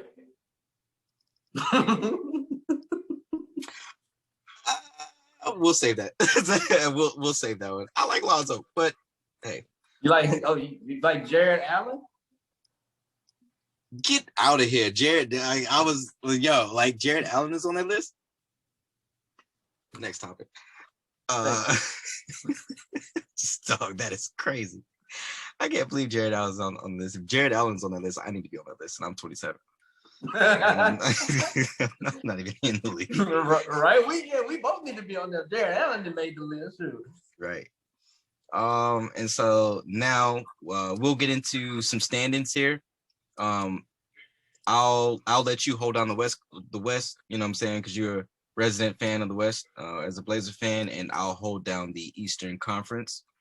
And you want to go ahead and go first, or you want me to hold the East down first? I can go first. All right, go ahead and run it. So, all right. So let's see. First place is Utah. Second, Phoenix, surprisingly. Third, we got the Clippers. Fourth is the Nuggets. Then 5 through 8 reads Lakers, Trailblazers, Mavs, and the Grizzlies wrap it up at 8. All right. And over there in the Eastern Conference, it is a tie at the top for 1 and 2. The Sixers and the Nets are both 36 and 17.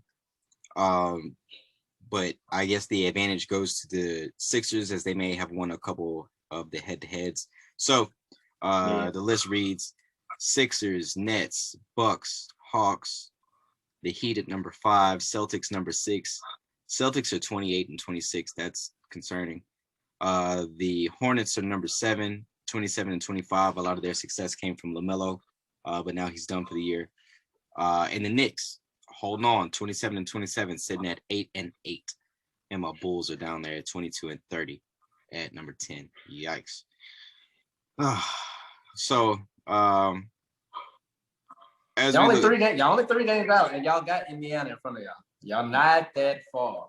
As y'all long can as make it, just have hope. As long as we sit at number 10, so we can have an opportunity to get the play-in game, and we'll go over the play-in scenarios in a moment.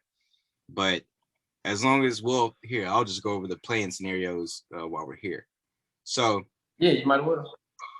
The 7th seed will play the 8th seed. The 9th seed will play the 10th seed. The winner of the 7 versus 8 gets the 7th seed. The 9 versus 10 gets the 8th seed. That's how I read it.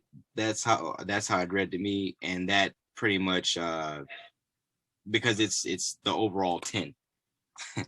So it's the overall 10. So that's how I read it, and that may be an update. I'm not sure, because last year with that being in the bubble, it kind of like threw me off. But what do you think about the West? Do you think the Western Conference is pretty much going to stay packed as is, or do you think it's going to kind of change up a bit? Oh, so are we going to go over we're going to go over the play-in games, like, right? Yeah. Like we're going to to go. Who will play who? Yeah, absolutely. Okay. So let me just go ahead and do this. So in the West, I think I would say 4 through, well, 4, it don't matter who has 4 and 5, but I think, let's see, 5 through 7 can change. Yeah. Because the Lakers are only 2 games in front of Portland, and Portland is only 1.5 in front of Dallas. So LeBron and AD won't be back for another, I think they said 2 or 3 weeks. Mm-hmm. So that could potentially drop them down to number. If they have a bad, couple of weeks, that could drop them down to number 7, and they would have to be doing a play-in instead of being number 5 and playing against either Portland or maybe even Portland or the Nuggets. Yep. So that's the only thing that might really switch is really concerning is the Lakers. Where will they be? Can they hold on to that 5th seed or get up to that 4 while LeBron and AD trying to rest up? Because Portland, we just lost ground today by losing to Miami at home. I don't want to fall to a play-in game, because if we fall to a play-in game, the Warriors is number 10 right now. The Warriors. And I know they don't got Clay, and I know they don't have Clay, but they still got Steph, and they still got Draymond and Wiggins and Oubre. Who knows? They could have a hot. Is it 1 game? Yeah, it's 1 game. Yeah, they could be hot one night and just beat us. So they just lost Wiseman for the year too. Oh, they did? Yeah, he tore his meniscus. Oh yeah, well, they ain't beat nobody because Looney is some cheese under that goal. So never mind, we can fall. I don't care. We in there. But yeah, that's the only concerning thing is the Lakers. They don't want to fall too bad. If you fall to 7, that means that might be good because they'll play Phoenix in the first round. They could beat them. But if they stay at 5, they would play Denver, which is might take a little wear on them. But I would love to see Utah versus the Lakers in the first round. I would love to see it. Why you want to get Utah out of there so bad? I don't like Utah. I don't like nothing about Utah. Let me just go ahead and get my Utah hate off real quick. So first of all, why is Utah called the Jazz when there's nothing like musical about anything up there? Give New Orleans their name back. That's number one.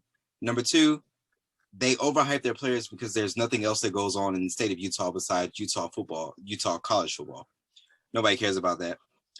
Number three, Donovan Mitchell, he cool, but he's a volume shooter. He puts up a lot of shots. The other night I was in that was Wednesday night. I was watching them play against the Suns. At one point in the game, he was like 9 of 23 or 9 of 25, constantly with only like 20 points, like constantly just pulling up from everywhere. And it's like, I get it, but I mean, I don't know. I don't like anything about Utah. So I would love if Braun and company go ahead and get them up out of here. So we don't have to hear any more Rudy Gobert, Dan Snyder, or Joe Ingles, or anybody. I'm cool on Utah. I'm cool. Fool's gold. Okay, you're right. I mean, I don't hate him that much. I just don't like Rudy Gobert because I think his value is overvalued. Like, I'm like, come on, bro. He just tall and can stand under the goal. I'm like, everybody in the league can do that. Every big man in the league can do what he do if they really wanted to just be tall and non-effective on offense. That's all he is tall, non-existent offense. That's all he is. So yeah, I don't care too much for the Jazz, but they do play. The thing I hate is that they do play so good together as a team, and then they shoot it so well from three. It's ridiculous. Well, mainly because Conley been on fire this year. He showed y'all like last year. Y'all thought he was done. He said with me. This is welcome back. So he said right, this is bounce back. So he done came back shooting. Yeah, but I mean, yeah, they ain't gonna do nothing. We know who it's gonna be. We know it's gonna come down to the Lakers or the Clippers or the Trailblazers. We know that. So we already know it's what it's gonna come down to in the West. So yeah, that's it for that. So how you think the East looking? So for the Eastern Conference, side note, I'm gonna give Nate McMillan his flowers because ever since the Hawks fired their coach, the Hawks, I think they went like out of 12 games, I think they went like 10-2. Ever since they fired their coach and they put Nate McMillan in his place to be the interim. So the Hawks has moved up to number 4. They were kind of teetering like on that 7 and 8 spot. But ever since they fired their coach and put Nate in place, they've been playing a lot better. So I want to give the Hawks some credit here. Oh yeah, there was a lot going on behind the scenes with that coach and the star players. It's a lot there. Really? I didn't know about that. Oh, what? John Collins? No, they did not like the coach. John Collins didn't like him. Trae Young and him wasn't getting along like that. And it's another player on the team. They were saying, Cam, he wasn't playing Cam like he should have been playing. So yeah, it was a lot of resentment, like how he was handling all the young players on the team. As soon as he left, like it wasn't no sense for John Collins not to be averaging 20 and 10. While there's no sense that he's too good not to be averaging 20 and 10. But as soon as he left, that's when you saw the scoring and the rebounding go up. That's because them and the coach had a lot of issues. Yeah. So just get back to your overall point. I think that the East, it still can shuffle a bit because everybody's within reach. You're sitting here and you get to number 5. The Heat are 28 and 25. The Celtics 28 and 26, and at the number 6 seed. That's number 6 seed. Oh my God, the Hornets are 27. Big C's over here. The Hornets are 27 and 25. I think they could kind of fall off, but we'll see. It's not hard to stay on in the East, but they just got to sustain it. The Knicks, I think the Knicks will, finish strong. If anybody drops out, I think it may be the Hornets. fall. I would love to see my Bulls get in there, but they're sitting at number 10, 22, and 30. The Pacers are 25 and 27. I don't believe in the Bucks. We already know that. Yeah, I second that. And I think that the Hawks need a bit more. I think they'll make the playoffs, but I think that this is where they enter that phase in their how can I say their era of going through like their playoff lumps and their bruises and things of that nature, just being a consistent playoff team. And I think I take that back. So the Hornets and the Heat, both of them may slide, especially with Victor Oladipo going down. I think that he was a critical part of the team, but if you said indefinitely, so that means to be determined. So I think the Heat could slide. I think the Hornets could slide. I see a world where the Pacers and the Bulls both take their spots, and once again, I'm keeping hope alive. Fingers crossed. But the play-in situation: 7 versus 8, 9 versus what it go? Let me go back to it. 7 versus 8, 9 versus 10. So that would be a good little scenario, and it's one game. I still see the conference finals. Wow. I got the Nets. I still have the Nets beating coming the out. 7. Beating Philly? With a healthy James Harden? Yes. I think James Harden is the main factor to the Nets. I think he is the most important player for the Nets. More important than KD. I think he is the most important player. I think KD is their jack of all trades, you know what I'm saying?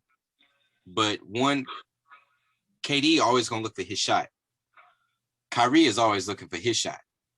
James is looking to move the ball and get everybody involved. You know what I mean? Whether it's lobs, whether it's coming off the pick and rolls, crashing, you know what I'm saying? Whether it's kicking it out, or whether it's breaking it down and just him getting busy with buckets himself. I think James is the most important piece. But at this moment today, and today is April 12th, I'm rolling with the Nets. So that's what I'm rolling with. Yeah, I'm going with the Nets just off firepower. Like I ain't got no other. I mean, I don't have no other reason to pick them. I just when you got them 3 should win you. Them 3 should get you to the finals. I don't care who the other team got. We got them 3. We straight. Like we get to the finals, in my opinion. So the Nets and man, if the Celtics could just stop shooting so many threes, they could be in the Eastern Conference Finals again. They shoot way, son. That's their problem, son. I don't know what Brad got them. I don't know what Brad doing, but they shoot too many threes. I'm like, bro, Tatum not a real 3-point shooter. Brown not a real 3-point shooter. Like, what are you doing? They shoot. It's so many possessions they have where they shoot threes within 10 seconds of the shot clock. You know, going off with 14 seconds up on the shot clock. Oh, we got a pick and roll 3 coming up. 1 pass 3. I'll be like, bro, y'all don't shoot that good to shoot so many threes. That's their problem. That's why I'm blaming Brad Stevens and not the players. Because I'm like, you let them do this. They gonna do what you let them. If you tell Jason Tatum if you put in some more sets for them to run other stuff, mid-range stuff and slashing, then they'll have to do that. Like, but he let them. They shoot too many threes, and that's gonna be the downfall for them.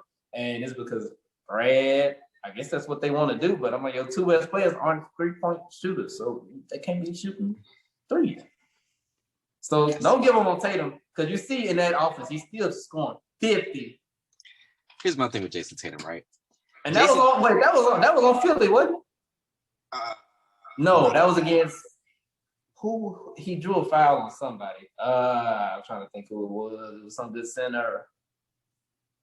Anyway, was it? Let me see. I'm about to go find it, but go ahead. It was like 2 days ago. That was against the T-Wolves. Oh, never mind. Oh yeah, he drew a foul on Towns. He good. He drew a foul on Towns. Yeah, he dropped 50, but yeah, man. Is Carl good? Is Carl good? We can revisit it. We can revisit. He's great value version of Rasheed Wallace. Oh, okay. I like that. You know what I'm saying? And so here's my thing with Jason Tatum, and my thing with Jason Tatum is he looks and he moves like Kobe on the floor. Okay, he's built like T-Mac. My issue is he has terrible shot recognition. Like, what's a good shot? What's a bad shot? And that goes back to your point as well. And I'm glad that you said that. Like, Brad Stevens just rolls the ball out and let him go hoop. Like, he just let him do whatever. Obviously, Brad, hopefully that is just something for the regular season. Hopefully for the playoffs, he has something a bit more condensed and something a bit more that gets everybody moving, because their offense just doesn't look the same at all. Like, their offense, even in the bubble and even 2 years ago, like, their whole offense just looked totally different. Yes, I understand you had Kyrie in place of Kemba and everything between. And yes, you understand you had Terry Rozier in place of Kyrie for a certain point in time too. But still, your offense shouldn't do that. Was Al Horford that important to their team? Maybe that's something that people have to ask too. Exactly. So, I mean, I think it's all point guard play. You know what I'm saying? I think it's all point guard play. So they got to get that situation figured out too, because it don't look good for the Celtics. But I still think that they'll make the playoffs. I think they'll be all right. They're falling into that. Yeah, they're falling into that trap of everybody playing like all the teams playing like they don't have their own style. That's what they fall into the trap. Like how does they fall into the same trap the Clippers had with Doc Rivers? He started letting his team play like the NBA is doing, like how everybody's pick and roll the threes. That ain't what your team does best. So that's what the Celtics are falling into right now, and hopefully Brad doesn't keep them, let them stay there, because I'm like, they just trying to play like every other team, pick and roll three, give it to your best player, try to create something, three, shoot a bad shot. Like that's like you got to play to your team's strengths, and that's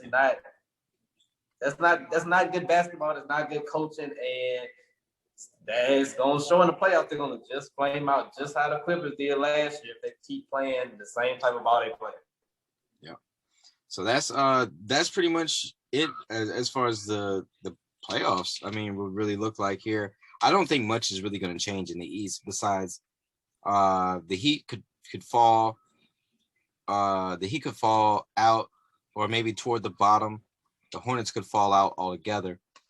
And I think the NBA, they did release something in regards to fans and the playoffs here. So currently, there's a handful of teams in the league that are allowing fans into the arenas. Of the playoff teams that are allowing fans as of today, April 12th, the Hawks are letting fans in, the Celtics are letting fans in, the Nets, the Hornets. I'm going through playoff teams here. The Mavs, the Nuggets, the Pacers aren't in it. The Clippers and the Lakers, they're letting fans in starting, I think, sometime later on this month. I think they said the 22nd was the date that they're looking at.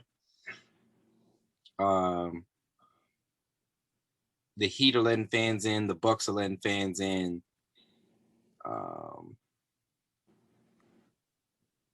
The Knicks are letting fans in. The Sixers, the Suns, the Jazz are also. The reason why I bring that up is due to people, those respective teams letting fans in, is because, as we stated earlier in the show, that like fans bring a different type of energy to the game, and especially your dedicated fans are going to show up for the playoffs. They let those fans there in the playoffs, plus the generated noise that the arenas can do, because since the arena isn't at full capacity, I think that's a major thing, and so that may be something of interest going forward. What you think? Yeah, it's just gonna be good seeing playoff basketball in a playoff atmosphere instead of just watching the players trying to generate all of their own energy. Like it's good to have the interaction with the fans. Their energy is better. It's aesthetically better on when you're watching it from home, and it's like like it's just good to have people at games. Number one with something to do. And the atmosphere just brings something extra out of the players, like because they play to win a championship, but they also it's entertainment. They also put on those type of performances in front of the people. They like going to the Garden in front of fans and showing out. They like going to a packed Staples Center, and leaving a mark and going to the Garden and putting up some big buckets. So I I can't wait. I'm just ready to go to more games. I think because I've only been that was my first game since 20 since at least since 2019.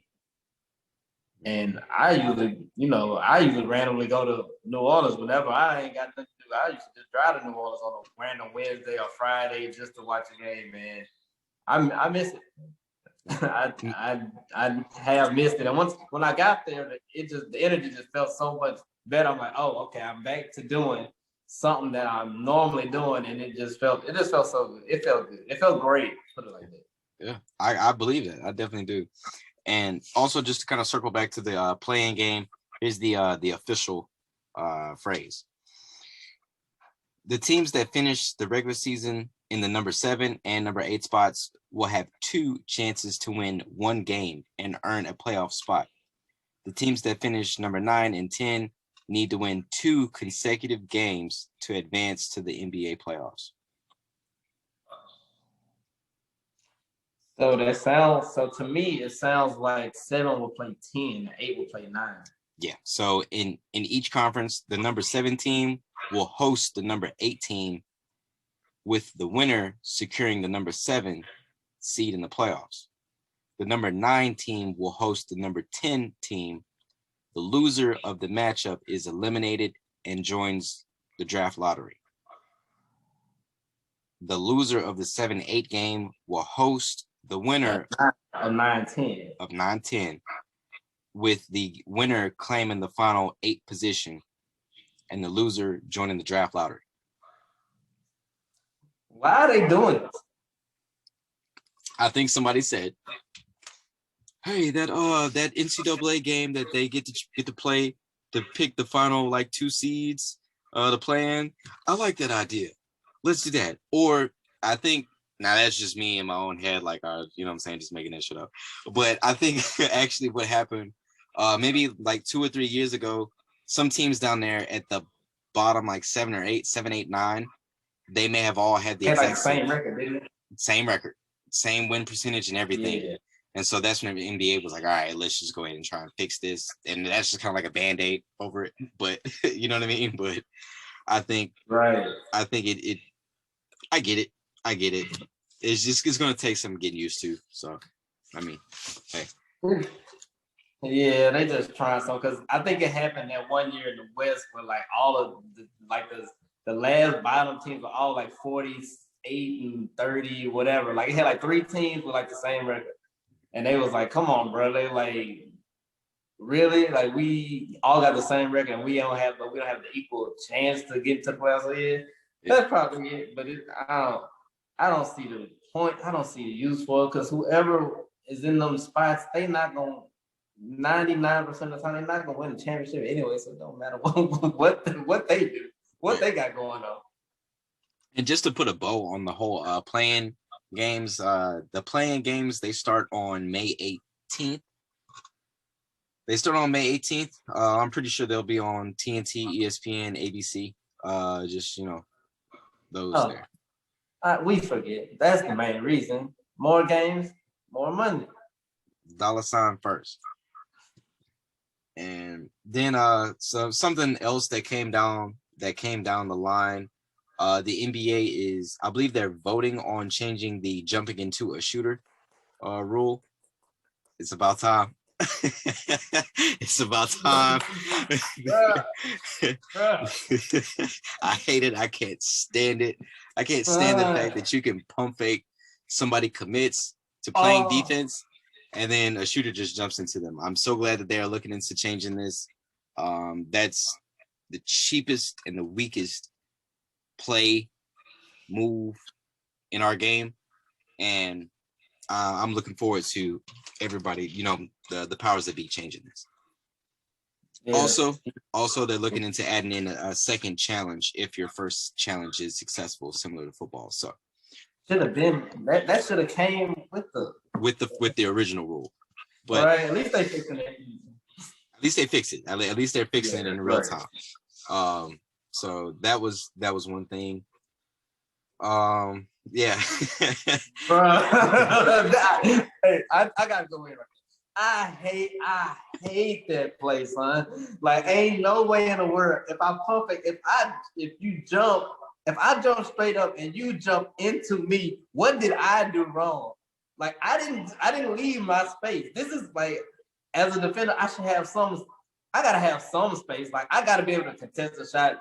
But if you just do this and I jump and then you just be like, shoot, he in the air, let me just jump 3 feet inside the 3-point line, throw the ball like this, and I get 3 shots. Son, bro, I hate that call. So if I was a ref, I'm never calling. Never. I don't care what it is. I ain't calling it.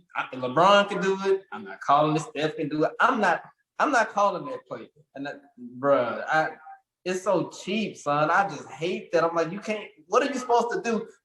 And then sometimes they call it, if I'm on the ground, like if the defender can land before, they can be back on the ground and you can still just throw it and they'll still call it. Thank God they changed that rule because I don't want to see that play ever again. That and the that falls along like the same category of when a shooter shoots and then like they kick their leg out. You know what I mean? Like it's the same thing. Like right. To draw contact. It's the same thing. It's the exact same thing. Just going a different way. So they should have been eliminated this. And to your point about a defender having me as a defender should have space, I agree with that too. Just like how a shooter has to have his or her landing space. Right. A defender. Right. There you go. Protect the defender too. Yeah. Don't turn it into football. Don't turn it into football where everything is PI on the defense. Right. You know what I mean? Dude, I know I like seeing buckets get game, but I'm like, bro, I like competition too. Like, let them get, like, they need, like, the defender needs protection too. Like, we just can't have all offense all the time. Agreed. Like, cause that ain't good. I like that. I like to see that balance. And bro, thank God they about to get rid of that because that's the cheapest way to get a foul on people. Cheapest thing ever. We gotta talk about your mans. We gotta talk about your man's Paul Pierce. We gotta talk about your man Paul Pierce. Hey man, a man can't enjoy his day off, bro. That's all I be saying. I wouldn't want to work there either. Like I get it. You know what I'm saying? Like, right. You know what I'm saying? I'm just trying to show. You know what I'm saying? Some of the homies they ain't answer on the text, so I gotta get on Instagram and show them. You know what I mean? Like, I'm at home. We chilling. We vibing. And another thing, if Paul Pierce was just we'll chalk it up to Paul Pierce being an older cat, right? Let's just say he was trying to record this for his close friends. And by the time he already had the camera up and then he realized it was live, it may have been a little too late. However, to the good people on Instagram, let's make a live feature for your close friends. Let's try that. Let's see how that goes, and then things may go over a bit better. However, Paul Pierce, you wildin'. Like, what's wrong with you? You know what I'm saying? Like, you got a Disney job, my guy. You know what I'm saying? Like, you know they ain't going for that. You know Walt not going for that. Come on, bro. Right. And plus, Paul, you're 43. You're 43, Paul. You got too much bread to be just. You 43, Paul. Just be 43. You ain't gotta be on the ground flexing, showing what you got going on. Paul, people know what you capable of. You ain't gotta show everything to everybody. But hey, I mean, like he said, he not married. He's still young. He feel like so he about to show y'all that what he working with out here in these LA streets. In these LA COVID streets. Right. So Paul, if y'all don't know what's going on with Paul Pierce, he was hosting a poker night, or let's just say game night. He had some beautiful women dancing in bikinis, in bikinis. Right. You know what I'm saying? Yeah. Trees were being smoked. Fades were given out, not with the hands, but Paul Pierce was actually getting lined up, and I seen like a clipper case and like some edges, everything in the tuck. It's game night. I get it. Right. If y'all knew the things that go on at other people's game nights, y'all wouldn't be tripping about this. However, since it's Paul Pierce, he got caught. It's on camera. You did it to yourself, my brother. Maybe he didn't want the job, and maybe he was looking for, to collect some type of unemployment. So, I mean, hey, who am I? You know what I'm saying? So Paul Pierce, he got, let go by ESPN. Some company offered him a job, like immediately, like 24 hours later. They were like, yo, like, you can do this, come sign with us and we'll pay you X amount of dollars. And it's like, right. And I think that was just a kind of thing so he could kind of get away. So that was Paul Pierce. And did you happen to see the Space Jam trailer at all, since it is basketball related? Yeah, I seen it. What are your thoughts? Because I haven't seen it at all, but I saw everybody like killed it on the internet like 20 minutes after it rolled out. Like, people were angry on the Saturday when that was. Because all the people we probably follow on Twitter around our age, so we remember the original Space Jam, and everybody around our age, the Jordan heads, Jordan, Kobe heads, so they don't, anything LeBron does, it's kind of like, oh, it's not the original. He's trying to be like Jordan. I'm like, dude, the dude just wanted to remake a movie, a cartoon movie about him playing basketball. From the trailer, the acting, I mean, hey, he could use some work on that. But Jordan, his acting wasn't much better than his. They had some of the little similar stuff. They still got all the little Looney Tunes. They added the little extra new technology stuff to it to make it look, more, I guess, more appeasing to the eye now. Yeah. So, I'm gonna watch it. I ain't gonna lie. I just didn't like the acting LeBron did, but I'm like, I'm gonna watch it just to check it out. I mean, just the movie. It ain't nothing too serious. Right. And I mean, it ain't the original. Just a movie. It's LeBron. LeBron, black man, trying to make $1. I'm gonna watch. Yeah, I'm gonna watch it. I mean, I'm definitely gonna watch the movie. I didn't get a chance to see the trailer. The movie comes out July 16th. I'm pretty sure this. I don't know. I read somewhere a couple weeks ago that they're trying to bring movie theaters back.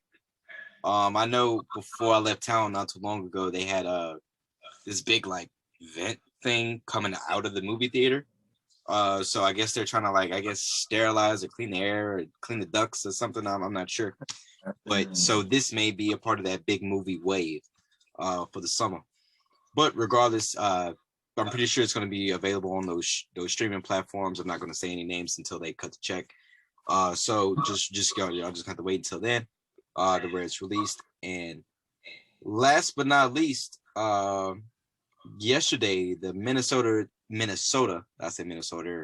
Minnesota Timberwolves sold to Alex Rodriguez and businessman Mark Lore. They sold to Alex Rodriguez and to Mark Lore for a reported $1.5 billion with a B, $1.5 billion.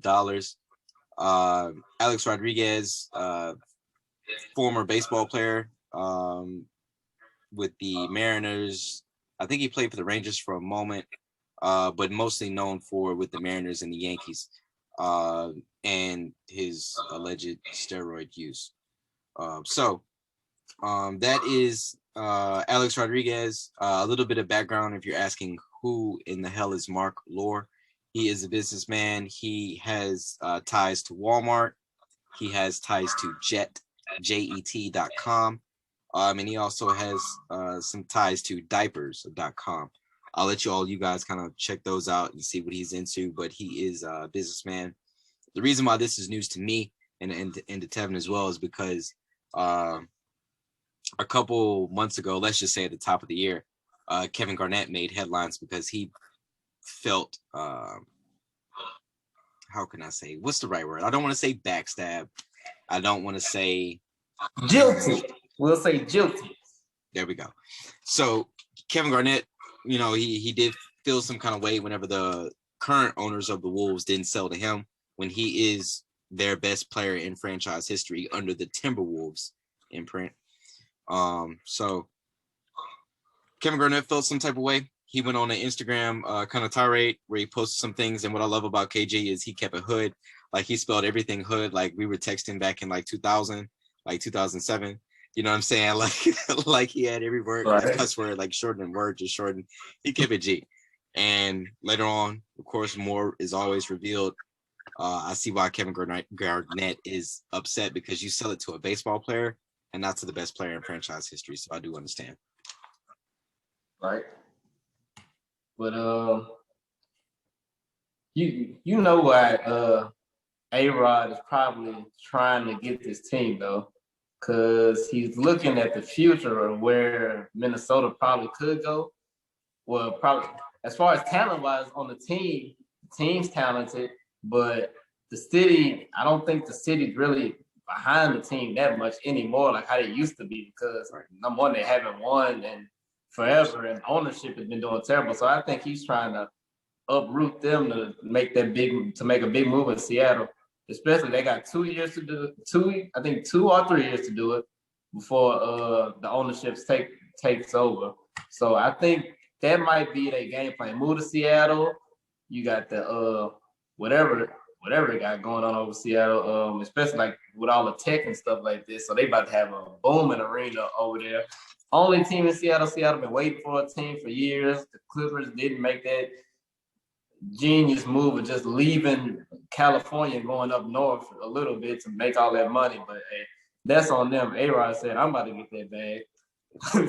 So if y'all don't want it, I'm going to go get it. So, and I don't blame them because, I mean, hey, it's out there to get God. I hate that Kevin Garnett couldn't get the team.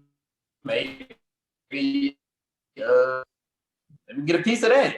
Who knows? Maybe he should try that because I know that's one thing he always has wanted to do with his money is get him a team. So shoot, maybe once LeBron retires, maybe he can get with him and they can buy them a team. Shoot, start their own league. How about that? I do like. But yeah, man, I don't have no problem with everybody and trying to get back to that Seattle area. Yeah, if that is the move for A-Rod, I do appreciate that because Seattle, they definitely do deserve a team. They were robbed of not seeing KD and Russ and James Harden be together. They've just been robbed. Like whenever New Orleans had to leave post Katrina, they went to Oklahoma. That kind of sprung them into, Seattle's not doing right. Let's just move a team to Oklahoma. Like, so that was that kind of thing. And Seattle, they just got I think next year, their hockey team, their NHL team, takes the ice for the first time, and they built an arena for them. So yeah, okay. So they have everything besides the NBA team. They have a WNBA, NFL team, hockey team, football team. You know what I'm saying? If I didn't say the Seahawks already, right. But you know what I'm saying? Like they pretty much have everything, and plus it's an important market. It's Portland and Seattle up there in the Northwest. You know what I'm saying? Like in that corner of the country. So you got to have some type of representation. So, and they had an NBA team. We saw what they did with it. They supported it all year. So I don't understand why. I don't know. I need to look that up. How the heck did they get from Seattle to Oklahoma City? Right. When the owner of Starbucks could have easily stepped in, and because Starbucks comes from, I believe like the owner, he's from like up there or something like that. The owner could have easily stepped in and be like, yo, I'll put $300 million on it. Like, Right. you know what I'm saying? Like, this is a lot of money in Seattle. I don't understand how in the world they let their team get to. leave the city. I'll do some research. We'll find it out. Yeah, most definitely, for real though, because Seattle definitely deserves a team. We saw it. Rashard Lewis was on the team. Ray Allen was on the team. Luke Renard was on the team. You know what I'm saying? Like Gary Payton, Sean Kemp. They have finals history, right, to that franchise. So they won a championship in the 70s. Right. You know what I'm saying? People champion everybody else's old championships. So yeah, I mean, you gotta get in their flowers too. So I mean, Seattle definitely deserves a team. I wish it was, more that the NBA could do, but hopefully that's a part of the NBA's expansion plan with adding Seattle, giving Seattle their team, and eventually putting a team in Vegas. And I think I even heard that they probably even want to bring. I think they wanted to bring Vancouver back, from what I heard. I would love that. Yeah, I think they wanted 2 teams in Canada. I believe so. I think they're gonna try to do that again. I would love that. Canadian fans actually wild out. Wait till we get that Mexico team though. It's coming. That's definitely coming. Hey, I'm with it. Oh, absolutely. You sleep. You sleep. They put a team in Mexico City. I'm there. Like them games gonna be like no other game we ever seen before. Yeah. And then just one last little note there. The NBA, they are looking to restart overseas play. To your point about Mexico, and NBA adding a team in Mexico, they're looking to restart overseas play like in Mexico, like in Canada, because the Raptors are playing in Tampa this year. And yeah, sure. Yeah, they're playing in Tampa this year, and so that's they're looking. Yeah, they're not home. So the NBA, they're looking to restart their overseas play. They were looking into having some type of play in Asia, and then if you remember last season, that's whenever Daryl Morey had all that to say about their government, and that kind of threw that relationship off a little bit.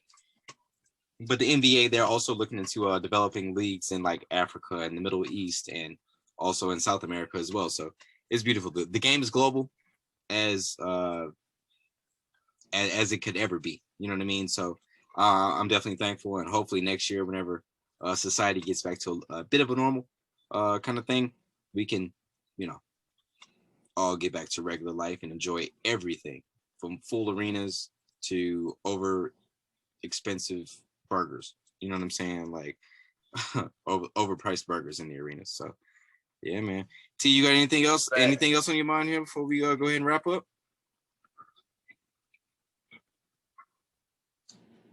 No, I'm just trying to see how these last 20 games gonna play out, and who's gonna step up, who's gonna shrink, who's gonna come back from injury, who's gonna get injured. Yeah, it's a lot that can happen these last 20 games. So I'm just ready for the playoffs to get here. I need to see I need to see my boy Bron. I need to see him in the playoffs again and see if he can. If he gets there against the Nets and he beats them, he might go. I'm putting it down. I'm taking Jordan down. I'm putting up my poster of Bron. I might even buy the shoes. There you go.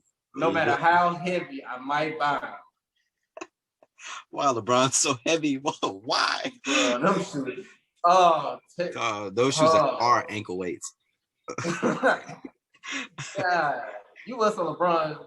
Your calf ain't no more. You don't need to do no more calf raises. They gonna get you right just by walking. Yeah. That's an extra 8 pounds per foot. That's it every time. Well, this is the Perspective Podcast. This is my co-host, Tevin. Y'all make sure y'all hit him up on Instagram, Twitter, Facebook, all those socials that he uses. All that information can be found down below. Also, y'all keep in mind that the hat store remains open. Last time I said the website name completely wrong, so I'm gonna make sure I say it correct this time. The website name, it is finessensense93.com. We have I have my new merchandise out right now, which is of course still hats. I got some face masks out too. We're getting ready to roll into the summertime, so you guys will see a bit more different items and things of that nature. I am once again, I appreciate y'all for tuning in wherever y'all tune in, YouTube, whether if you're listening to it on your audio, whether it's Spotify, Apple, wherever you listen to. I appreciate y'all for tapping in and checking us out for a few minutes. So until next time, y'all, we will be back next month. We'll be back around the time that the play-in games start. So we'll be able to kind of check in and give y'all a brief update, things that we think are going on here. And so until next time, y'all, I appreciate y'all. Peace.